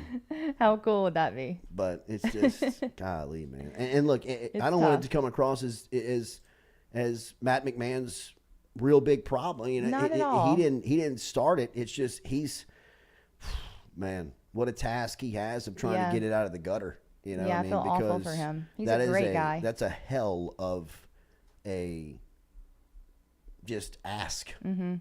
Just to take on that task is daunting. Yeah. I mean, especially when you look around. I mean, you look around the sport, you look around the competition, you look around the recruiting, you look around what's going on. I mean, LSU just floats further and further into the abyss of relevancy. Mm-hmm. And look, maybe that's how the administration wants it. There's so much emphasis on football. I mean, we heard Bo Lowry sit in that chair last week. Bo Lowry's been was on campus a total of 2 years. They've cracked ground on a $20 million medical facility. Johnny Jones was asking about facilities. Will Wade was stomping his feet, beating his fist on wanting new facilities. Kim Mulkey wants new facilities. Matt McMahon wants new facilities. They can't get new facilities. LSU football gives a peep about wanting a new facility. $20 million. Here you go. Medical rehabilitation facility. Maybe that's just where the priorities are. And it would make sense, right? I mean, LSU football is making and allowing everybody to eat. Maybe it's because LSU basketball has just been nothing, even dating back to Dale Brown, has always just been a struggle within the athletic committee of staying just above board, out of sight, and competitive. For LSU to really be competitive, they had to kind of be the loudmouth. Whether it was Dale Brown calling the NCAA Gestapo, or, whether it's John Brady yelling at the press, or whether it's Will Wade, telling everybody to boot up. I mean, it's just, you have to kind of be brash if you want to be competitive. And LSU basketball has always kind of been the fielding. And maybe Scott Woodward and his administration looks around and just says, look, football's rolling. Baseball's back. Women's basketball is going to be holding a trophy in the next couple of years. Basketball's always been a distraction. Just let them, here's a 6-year contract. Here's a ton of money. You'll never figure it out. You know what I mean? Like, we're never going to give you a chance to. No facilities, no NIL. Mm-hmm. You know what I mean? I saw Tommy Tanks hit his first 2 bombs over the weekend. Good NIL money spent. There you go. You know what I mean? Mm-hmm. Paul Skeen set a career high in strikeouts. Good NIL money spent. Mm-hmm. There's Angel Reese had a 28th double-double of the year. Good NIL money spent. Exactly. Right? I mean, it's LSU basketball lost again. You know what I mean? No. I mean, it's pretty evident where the priorities are, and they sit in everything. Mm-hmm. In everything. Facilities, NIL, all of it. Yeah. And it's a tough gig. It is. It's a tough gig. It really man. is. It's a tough gig. Hunter Hall, yeah, Matt McMahon got to be saying, why did I ever go on Jordy's show? Well, I mean, I don't think that. so you want me to sit here and lie to you? I mean, hopefully you come here to hear honest opinion and truth from, that's, again, it's not on Matt McMahon. I think Matt McMahon's got to be sitting in his office seeing the walls close in. Yeah. You know, thinking, how do I get out of here? Not get out of the job, just how do I get myself in the program into a positive space? And look, he'll tell you all the stuff. Put your head down, work hard, go to work every day, keep positive attitude, all the stuff you got to hear and that you have to be in the mindset of. But how realistic is it when you don't have the support from the administration, and then you look around and see the competition just getting further and further away from you? I mean, Alabama's in the SEC West. They're the number 1 seed in the tournament. They're about to break ground on a $60 million facility. I mean, they're pledging their resources, time, and money to basketball. They're not just going to go away. I mean, from the number I saw over the weekend, they picked up another McDonald's All-American in recruiting. LSU's looking for recruits. I mean, LSU's begging for facilities. LSU can't land a McDonald's All-American because they don't have the NIL in place to pay the guy. That's just the reality of it. That's not me taking a shot at Matt McMahon. That's me taking a shot at LSU basketball. You know, I mean, especially when you look around, everybody else is competitive or seems to be competitive in all of what you have to be competitive on. You think anybody's telling Kim Mulkey no in the NIL collective? I mean, obviously nobody's telling Jay Johnson no, and Brian Kelly had it agreed upon before he got here. Nobody's going to tell me no, right? Right. Nobody's going to tell you no. Okay. I mean, I don't think Matt McMahon had it cleared on whether or not somebody was going to tell him no. I know Will Wade didn't. I mean, it's kind of the nature of the beast. So, Daily, we're brought to you by City Cafe. Remember, citycafebr.net. Citycafebr.net is where you can get in touch with them online, or you can stop in and see them on O'Neill or George O'Neill. O'Neill and George O'Neill. They have been in business for over 100 years. It's nearly crawfish season. They've always got great crawfish selections. They've got great oysters, including char-grilled oysters that you can stop in and see. Daily lunch specials Monday through Friday. And then on Sundays, they got brunch that cranks up at 10 a.m. City Cafe, citycafebr.net. citycafebr.net. And I'm not railing on Scott Woodward, man. I know that there's decisions within the departments that have to be made that are tough, that are bottom line, and that, look, we're not all going to agree with. All in all, Scott Woodward has made way more right decisions than he's made wrong decisions since he's been here at LSU. It's not even, that's not even debatable, up for discussion, right? I mean, I just happen to be passionate about basketball. Have always loved the program. Have always felt that when it succeeds, the town is a lot better place. For everybody, not just the fans, for the businesses. And it's always kind of been a steamroll into baseball from football. You know, a carry when you're good in basketball, it's carrying right over into baseball, into spring. And, you know, by the next thing you know, you got just 3 months off for summer. And it's football season again. When the basketball team's bad, you sit and you wonder about when's spring practice going to happen. Why can't Kayshawn jump higher than 29 inches? Run faster than 4.50. I'd love to be talking about LSU fighting for a top 4 seed in the SEC tournament that cranks up this week. But the reality is they're the 14th seed playing on Wednesday night, 8:30. And truth be told, no disrespect to the players of the program, it can't get over fast enough. And I'm sure I'm not the only one that feels like that. So, you know, I mean, I don't know what the end game is for the men's basketball program. I just know this. Sitting in the middle of the forest, we look a long way from the light. I was about to say, I don't see light at the end of this I mean, it just feels like this is a very dark time in which you wonder and you look around like, hey, how do you get out of here? Will Wade. Yeah, well, when I'm Will still Wade's leading manifesting South this. Carolina out of the woods, what are you going to do? Oh, don't You know what I say mean? And he that. runs by you with his torches lit and, Oh, 5 and 4 man. stars following him. Yeah. That would be so tough, Jordy. And you're trying to dig your way out of the forest with mid-majors. No disrespect. Bunch of swamp monsters. You know what I mean? Like, it's... Don't even say At that. some point, that's really what it is. I mean, Nick Saban was... His first year in Tuscaloosa, he won 7 games. When he got better players, he became a winner again. Yeah. It wasn't as if he wasn't Nick Saban in 2007. You got to have players, man. It doesn't matter how smart the coach is. It doesn't matter how clear the scheme is. It doesn't matter how disciplined your program is. If you don't have them to run it, it doesn't matter. But we thought we did have players. Yeah, And but, KJ, Derek, Adam Miller. Katie, I still think they do. Yeah. These same players were producing earlier in the year, making plays, and they were competing and winning games. Exactly. What happened? That's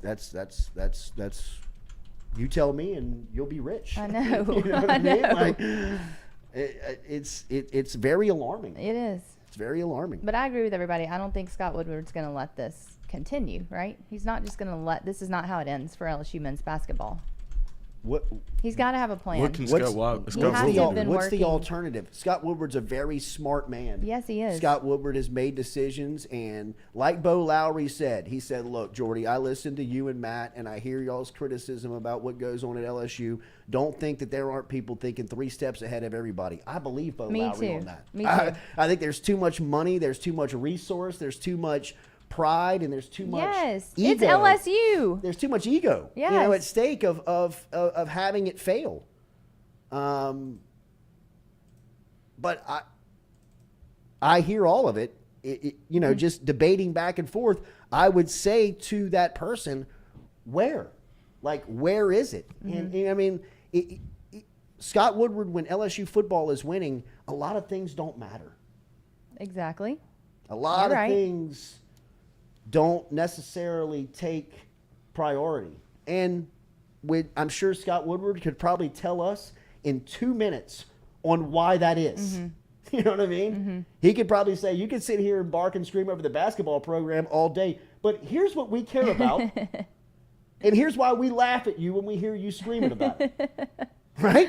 Yeah. So, I'm sure there is some clear explanation on, look, this is why this is happening. There has to be. And this is why that decision was made to blow it up when it was rolling. Maybe we just needed to look like this year. The whole Will Wade thing, this is our punishment. Maybe this was all in the master plan. And poor Matt just had to, take the fall for it. Oh, so it was in the script. It was in the script? Yeah, a script. Maybe it is. That's the only thing that makes sense to me. Wow, okay. And I know that's a your conspiracy theories have theory, fallen. right? Yeah. I know, but I've very, been thinking very about it. far away. I'm like, this is the only thing that makes sense to me, so I'm going to go with that. Conspiracy theory that Greg Sankey is serving scripts. Yes. Basketball programs, and LSU is just following it. I just think it's all part of the whole Will Wade debacle, and I'm manifesting better things. I'm manifesting Will Wade helping us out. It's brutal, man. Yeah, it doesn't sound like that's gonna happen, but you never know. It's brutal. It's always a hope. Women's basketball will get their announcement on Sunday as well, so stick around. LSU will have some life in that Sunday selection show. All right, we mentioned that the SEC scheduling was announced over the weekend, and Dellinger mentioned this going into the weekend. And Delly was on one, man. He was working. This new format is expected to be approved in the spring meetings coming up in Destin later this year, and they'll take effect in 24 when Texas and Oklahoma jump in. Now, what's being debated on whether or not they're going to play a 9 or an 8-game schedule. Currently, they play an 8-game conference schedule. 9 games have always been something that they've put on the table, and really COVID did a lot of things for the league as far as bringing in exposure. Sent the television ratings through the roof, brought the league a lot of money, but it also internally answered a lot of questions to people that were debating within the league offices on whether or not 9 games was too much for interleague play, right? You're going to beat each other up so much by the time you get to the postseason. That's where you want to shine. That's where you want to win national championships and be a part of the playoffs so you can get more exposure and bigger checks.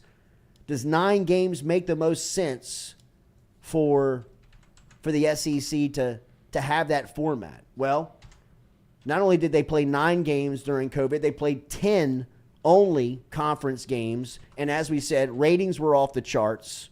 And they proved that from a health standpoint, it wasn't as scary as maybe they were debating internally as it could be. Still very physical football season, but with what is coming along with these new television contracts is the demand of competition. No more blowouts every week until 1 or 2 Saturdays where you have these big games.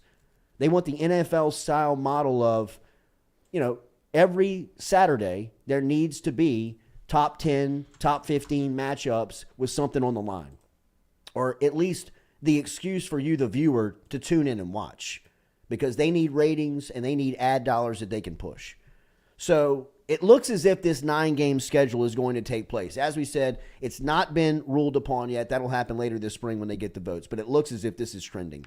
Saban was pissed off about it last week on the golf course when he was asked about it, and he kind of let the cat out of the bag. I mean, Saban rarely has the worst interest for the league at heart. There is some type of deal with Sankey and Saban that they say, look, I will always have Bama's back. You just got to have the league's back, man. If you're out there banging on the league, that's a terrible look, for us, right? I mean, you're the king of the sport. Everybody listens when you speak. When you speak kindly of us, and we will make sure that you get all of the calls in the fall, get some good stuff, Nick. You know what I mean? The replay official's booth is in Birmingham. I got you, man. Don't worry about it.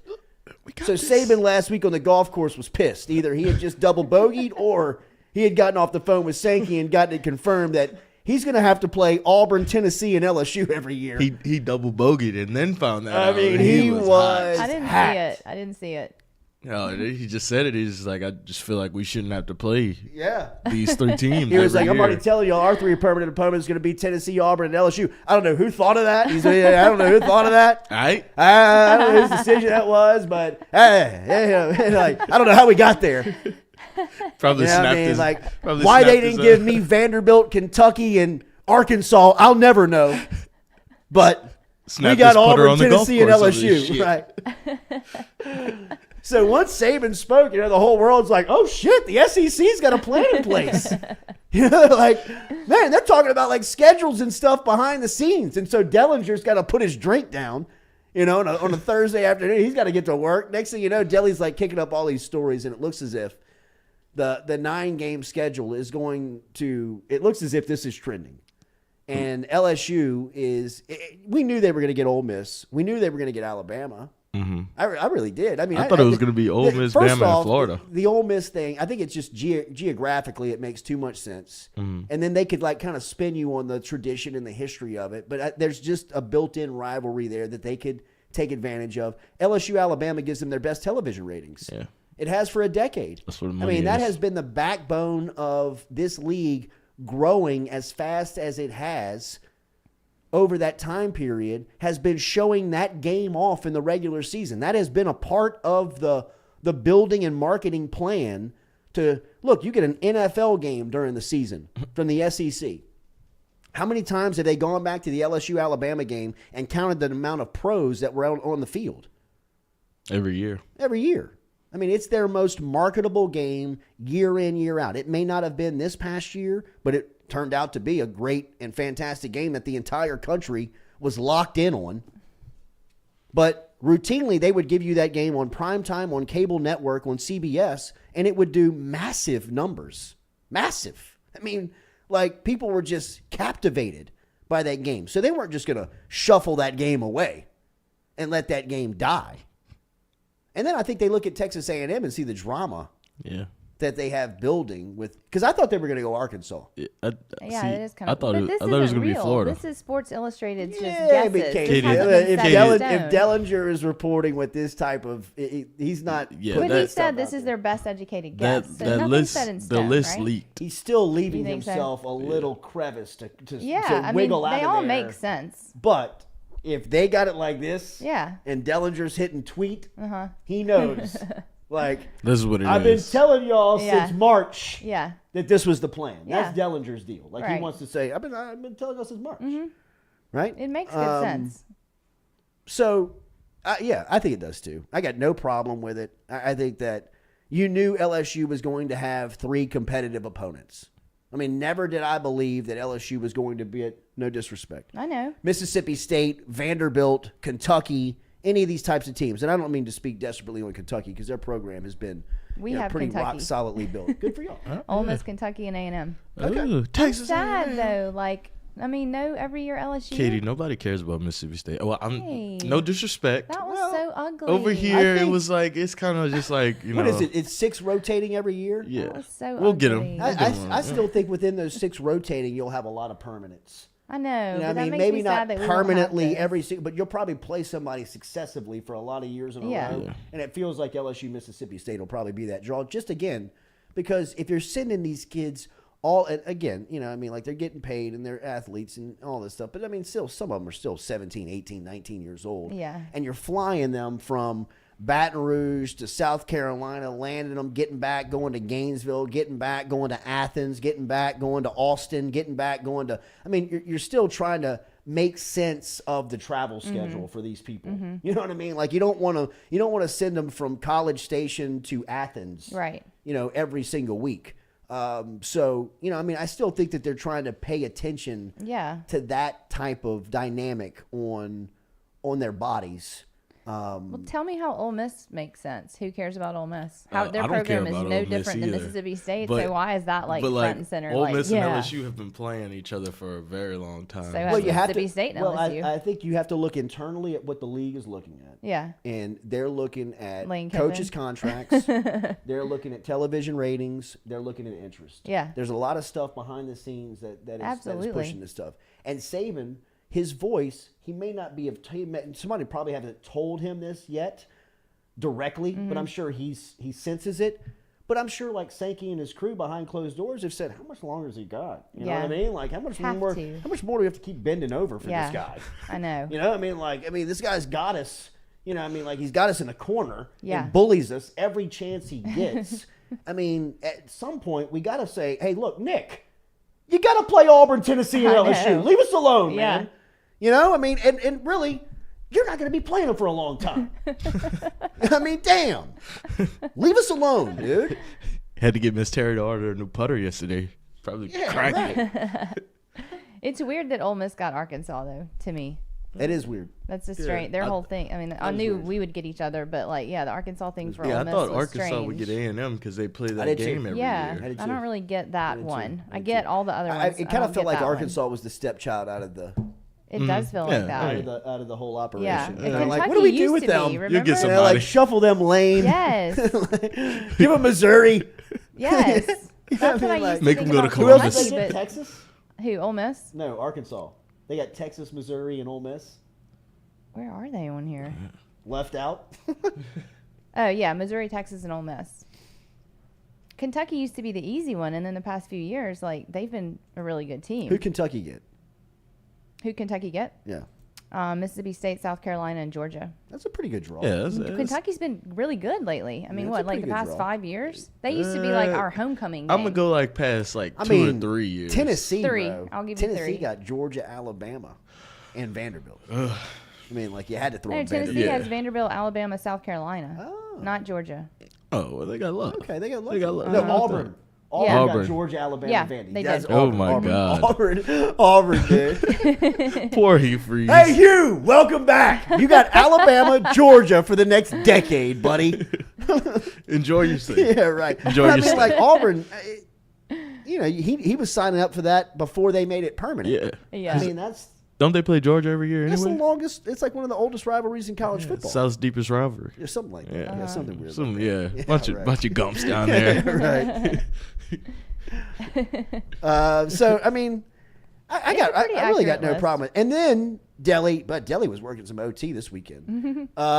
It looks like they're proposing some rule changes for college football, and there's an obvious here on speeding the game up. They're going to tell you to keep it healthy for the guys, for the players. That's what they're going to sell it as. And I'm sure there is a little bit of health benefit there, but for the most part, this is served for advertisers and television deals on speeding these games up, like getting them going. And they've got 4 rule changes that they have proposed. And this all came across on Friday morning. 4 proposals are, and like 3 of them are pretty much going to get shoved through. 2 of them are definitely going to get moved through. And this is going to be will go down with votes coming up here in the spring. And the 4 proposals under consideration include prohibiting consecutive timeouts. So this is like icing the kicker, right? Like, I mean, this is, this is fine. Unless you're Ed Orgeron and you just call one. You just call a timeout outside of a timeout. What was that, the Auburn game when Orgeron came out of the TV timeout and called a timeout? Yeah. That was some Les Miles stuff. We gotta get timeout. That was Les timeout. Les Miles used to come out of timeouts with too many people on the field and have to call a timeout out of a timeout. This is the worst. Is this what $3.5 million a year gets you in college football? That's what I wanted to know. I mean, shit, I could go get a high school staff together in this state and be competing with Auburn better than this jackass. You got Bo Nix running around. I mean, like Orgeron jumping around, throwing his headset, calling timeouts out of a timeout. So prohibiting consecutive timeouts. No, like the double timeout. I mean, okay. Perfect. Get rid of it. I'm into that. No doubt. I'm into all of them, actually. The no untimed down at the end of the quarters. This is, like if you've got a defensive penalty, it's just kind of a carryover deal, which is fine. Fine. This is debatable, but, I'm good with it because I think that the best way to watch football is the NFL's version of football, right? I think that's as far as the flow of the product. The flow within college football games. Can't we agree when we watch the biggest game? There's a commercial every 3.5 minutes. Oh my God! Right, like specifically CBS Sports, which I know this contract is going away, and my allegiance to WAFB and CBS. That's a huge hit. But I wish we could be consulted in that room of how to do the game. Like you don't have to stop the plays after the kickoff, before the kickoff, after the kickoff, before they take the field. I mean, like, come on, man. Like, let them play. These are 4.5 hour games. Like, y'all are putting out there. Mm-hmm. I mean, like easily we could crunch this thing down to 3.5, right? And the last 2 items on the docket are built specifically for that. Clock running after first downs, except inside of 2 minutes and a half. So outside of the 2 minutes and a half, clock would stop. Would continue to run after first downs. NFL does this. NFL they have shaved minutes off the game. They have made it a much more viewable product. If it doesn't work in college, debate it at the end of the year. That's fine. But 1 year of experimenting on this, I would say I'm in. The fourth one, I am completely out on. Yeah, I think this is a charade. I think this is taking football and almost making it a little bit of kind of XFL-ish. It feels almost kind of like a knockoff league, but that would be the clock continuing to run on incompleted passes once the ball is spotted. I'm not mad about that either. No, I want the game sped up. Katie, that's a bad rule. We're all looking for that is a terrible video. rule. This takes out. Look, first off, if you just keep the clock running after first downs outside of the 2 minutes and a half, you are speeding the game up. Yeah. You are speeding the game up. You don't have to do. This is going to, now, think about it. No spike. Like, I can't specifically stop the clock. Now you're messing with strategy. Yeah. Now you're messing It with is a little bit. Now you're messing with the game. Now you're taking what goes into the game and who's going to win or lose. And by the way, I'm not really complaining that loud about the length of the game. Like, if you were able to shave 4 minutes off of it, 5 minutes off of it by running the clock after first downs, sweet. That's cool. I don't need 15 minutes shaved off of it. Yeah. Like, my viewing experience is fine. And look, with the addition of social media, the way people are watching games now are completely different. Well, that's what I mean. Like, so why is this such a big Katie. deal? Well, I think they're trying to compete with that. Yeah. Yeah, I think they are trying to are. continue to keep their stagnant numbers captivated of people that are watching the product for a duration of time. Yes. Compared to just the viewing public that is now so being trained at a very rapid rate to Right. believe that I don't have to watch the game from the tip-off or the kickoff until the last second on the clock, because really, my Twitter highlights are Jordy. keeping me involved and keeping me up to speed. Like last night, Lil Jay and I were going back and forth. He was in a place where he couldn't watch television. He was in a spot where he was like at a friend's house, and we were just going back and forth, and he was curious about what was happening with the Celtics-Knicks game. Oh, I was watching on. that last Coach, night. which was a classic. Coach, Quickly? Emmanuel Quickly? Oh, my God. This cat. So I'm like going back and forth with Jordan, you know, and I'm like trying to be like the cool dad. You know what I mean? I'm like, bro, Emmanuel Quickly is going off. Who is this cat?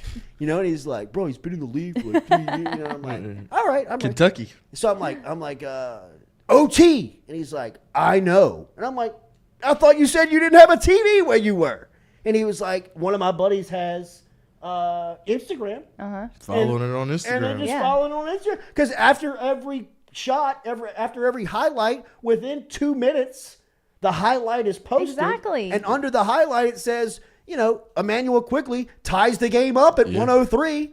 You know, it's like they're just keeping up with the game. So without having any specific streaming, television, OTT package where you're, you know, subscribing to the service to watch, just because you have a social media platform, just because you've got a social media account, you can still keep up with the game. That's why this has to happen, Katie, Jordy. but like that fourth rule is not like that's not I football. mean, it doesn't matter at this point though. You're losing viewers if you don't do that. Just like you said, you're watching it on Twitter, you're watching it on Instagram. We don't. Yes, have, but you can't sacrifice. You cannot sacrifice.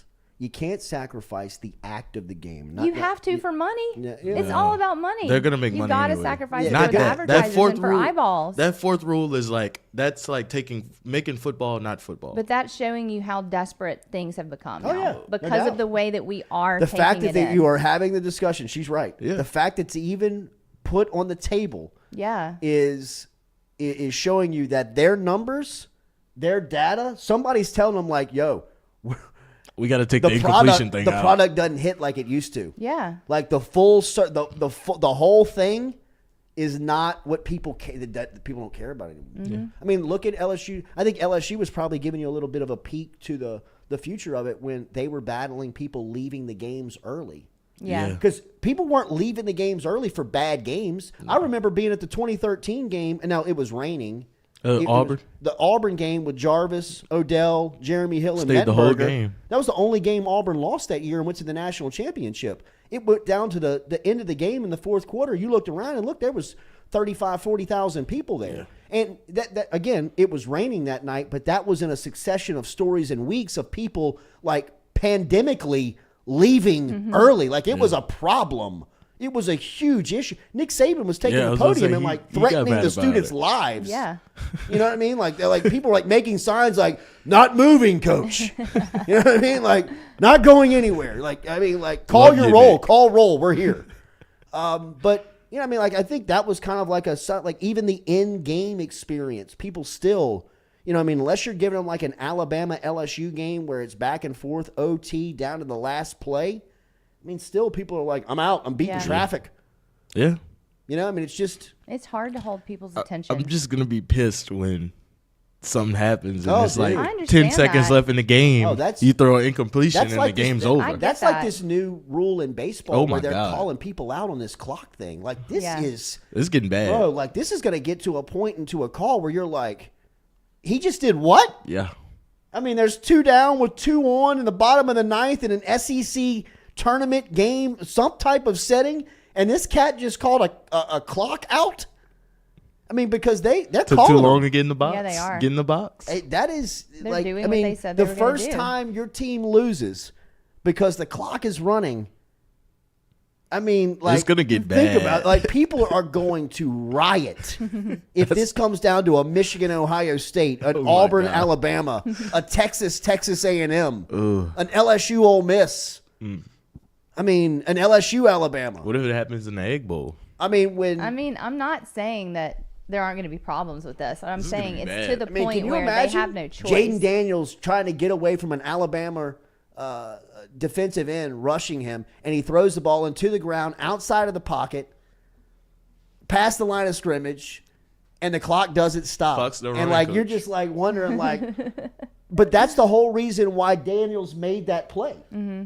Like that's the whole reason why he's trying and running for his life to get away from the Bama defensive end is because he's thinking, I can't take this sack because if I do, the game's over. Yeah. Because the clock's going to keep running. So I got to get this ball out of my hand, past the line of scrimmage, outside the tie. All this shit's going through his head as this guy's running down his throat. You know what I mean? And then to think if he makes that play and makes the right play and the clock doesn't stop and you still get beat, Now the game of football to me is totally different. It is different. Like, it's totally different. Yeah. The game's totally different. Like, I mean, like, think about, like, a long pass down the field. Clock stops on first down, gets reset, ball gets there, and we got to spike the ball to get another down and stop the clock. Like, all of that is, like, strategy that you're thinking, like, if you mess with that, if you screw with that part of the game, that's a big indention on football. But what if, like, it gets to the point where you can't watch the game for free anymore on CBS or ABC or wherever, and you have to pay a streaming service to watch all the games because there isn't enough money anymore to broadcast the games Katie, for that day's free. coming.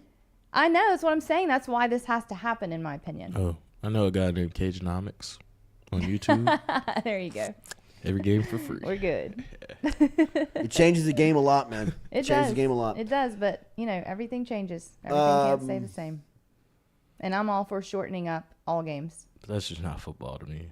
But, like, the generation below us, your generation, too, that's who this is for. Yeah. Well, I mean, we all like, have look, done this. Lil J plays 7-on-7 football. 7-on-7 football is a 30-minute running clock. Never stops. 30 minutes. Do what you got to do in those 30 minutes. Yeah. Whoever's the last team standing wins. And look, in between it, bitching and arguing, referees are staring at you like this. Yeah, exactly. We got the clock going. Like, Clock's you running. can keep arguing all you want. Clock's still Like, running. they're about to get the ball back. Because Yeah. they know, like, it's just bang, bang, bang. I mean, it's just boom, just turning them over. Just game after game after game after game after game after game. We And can all play they're 10 doing is today. cutting highlights out of it and putting it out and promoting it. I mean, that's Smart. Where we're headed. the model. The game has to change model. in order to stay relevant. Have a good day out there. Have a great Monday. We're busy over here. We got Kador show coming up at 10 a.m. We got Mic'd Up coming up this afternoon. We got Nick Diaz and Out of My League, and we're going to record our latest edition of the Will Wade Show and have it out to you this week as we barrel towards tournament time here in college basketball. Have a great day. Make sure to hit that like button, share button, comment button, and go Chevrolet drivers.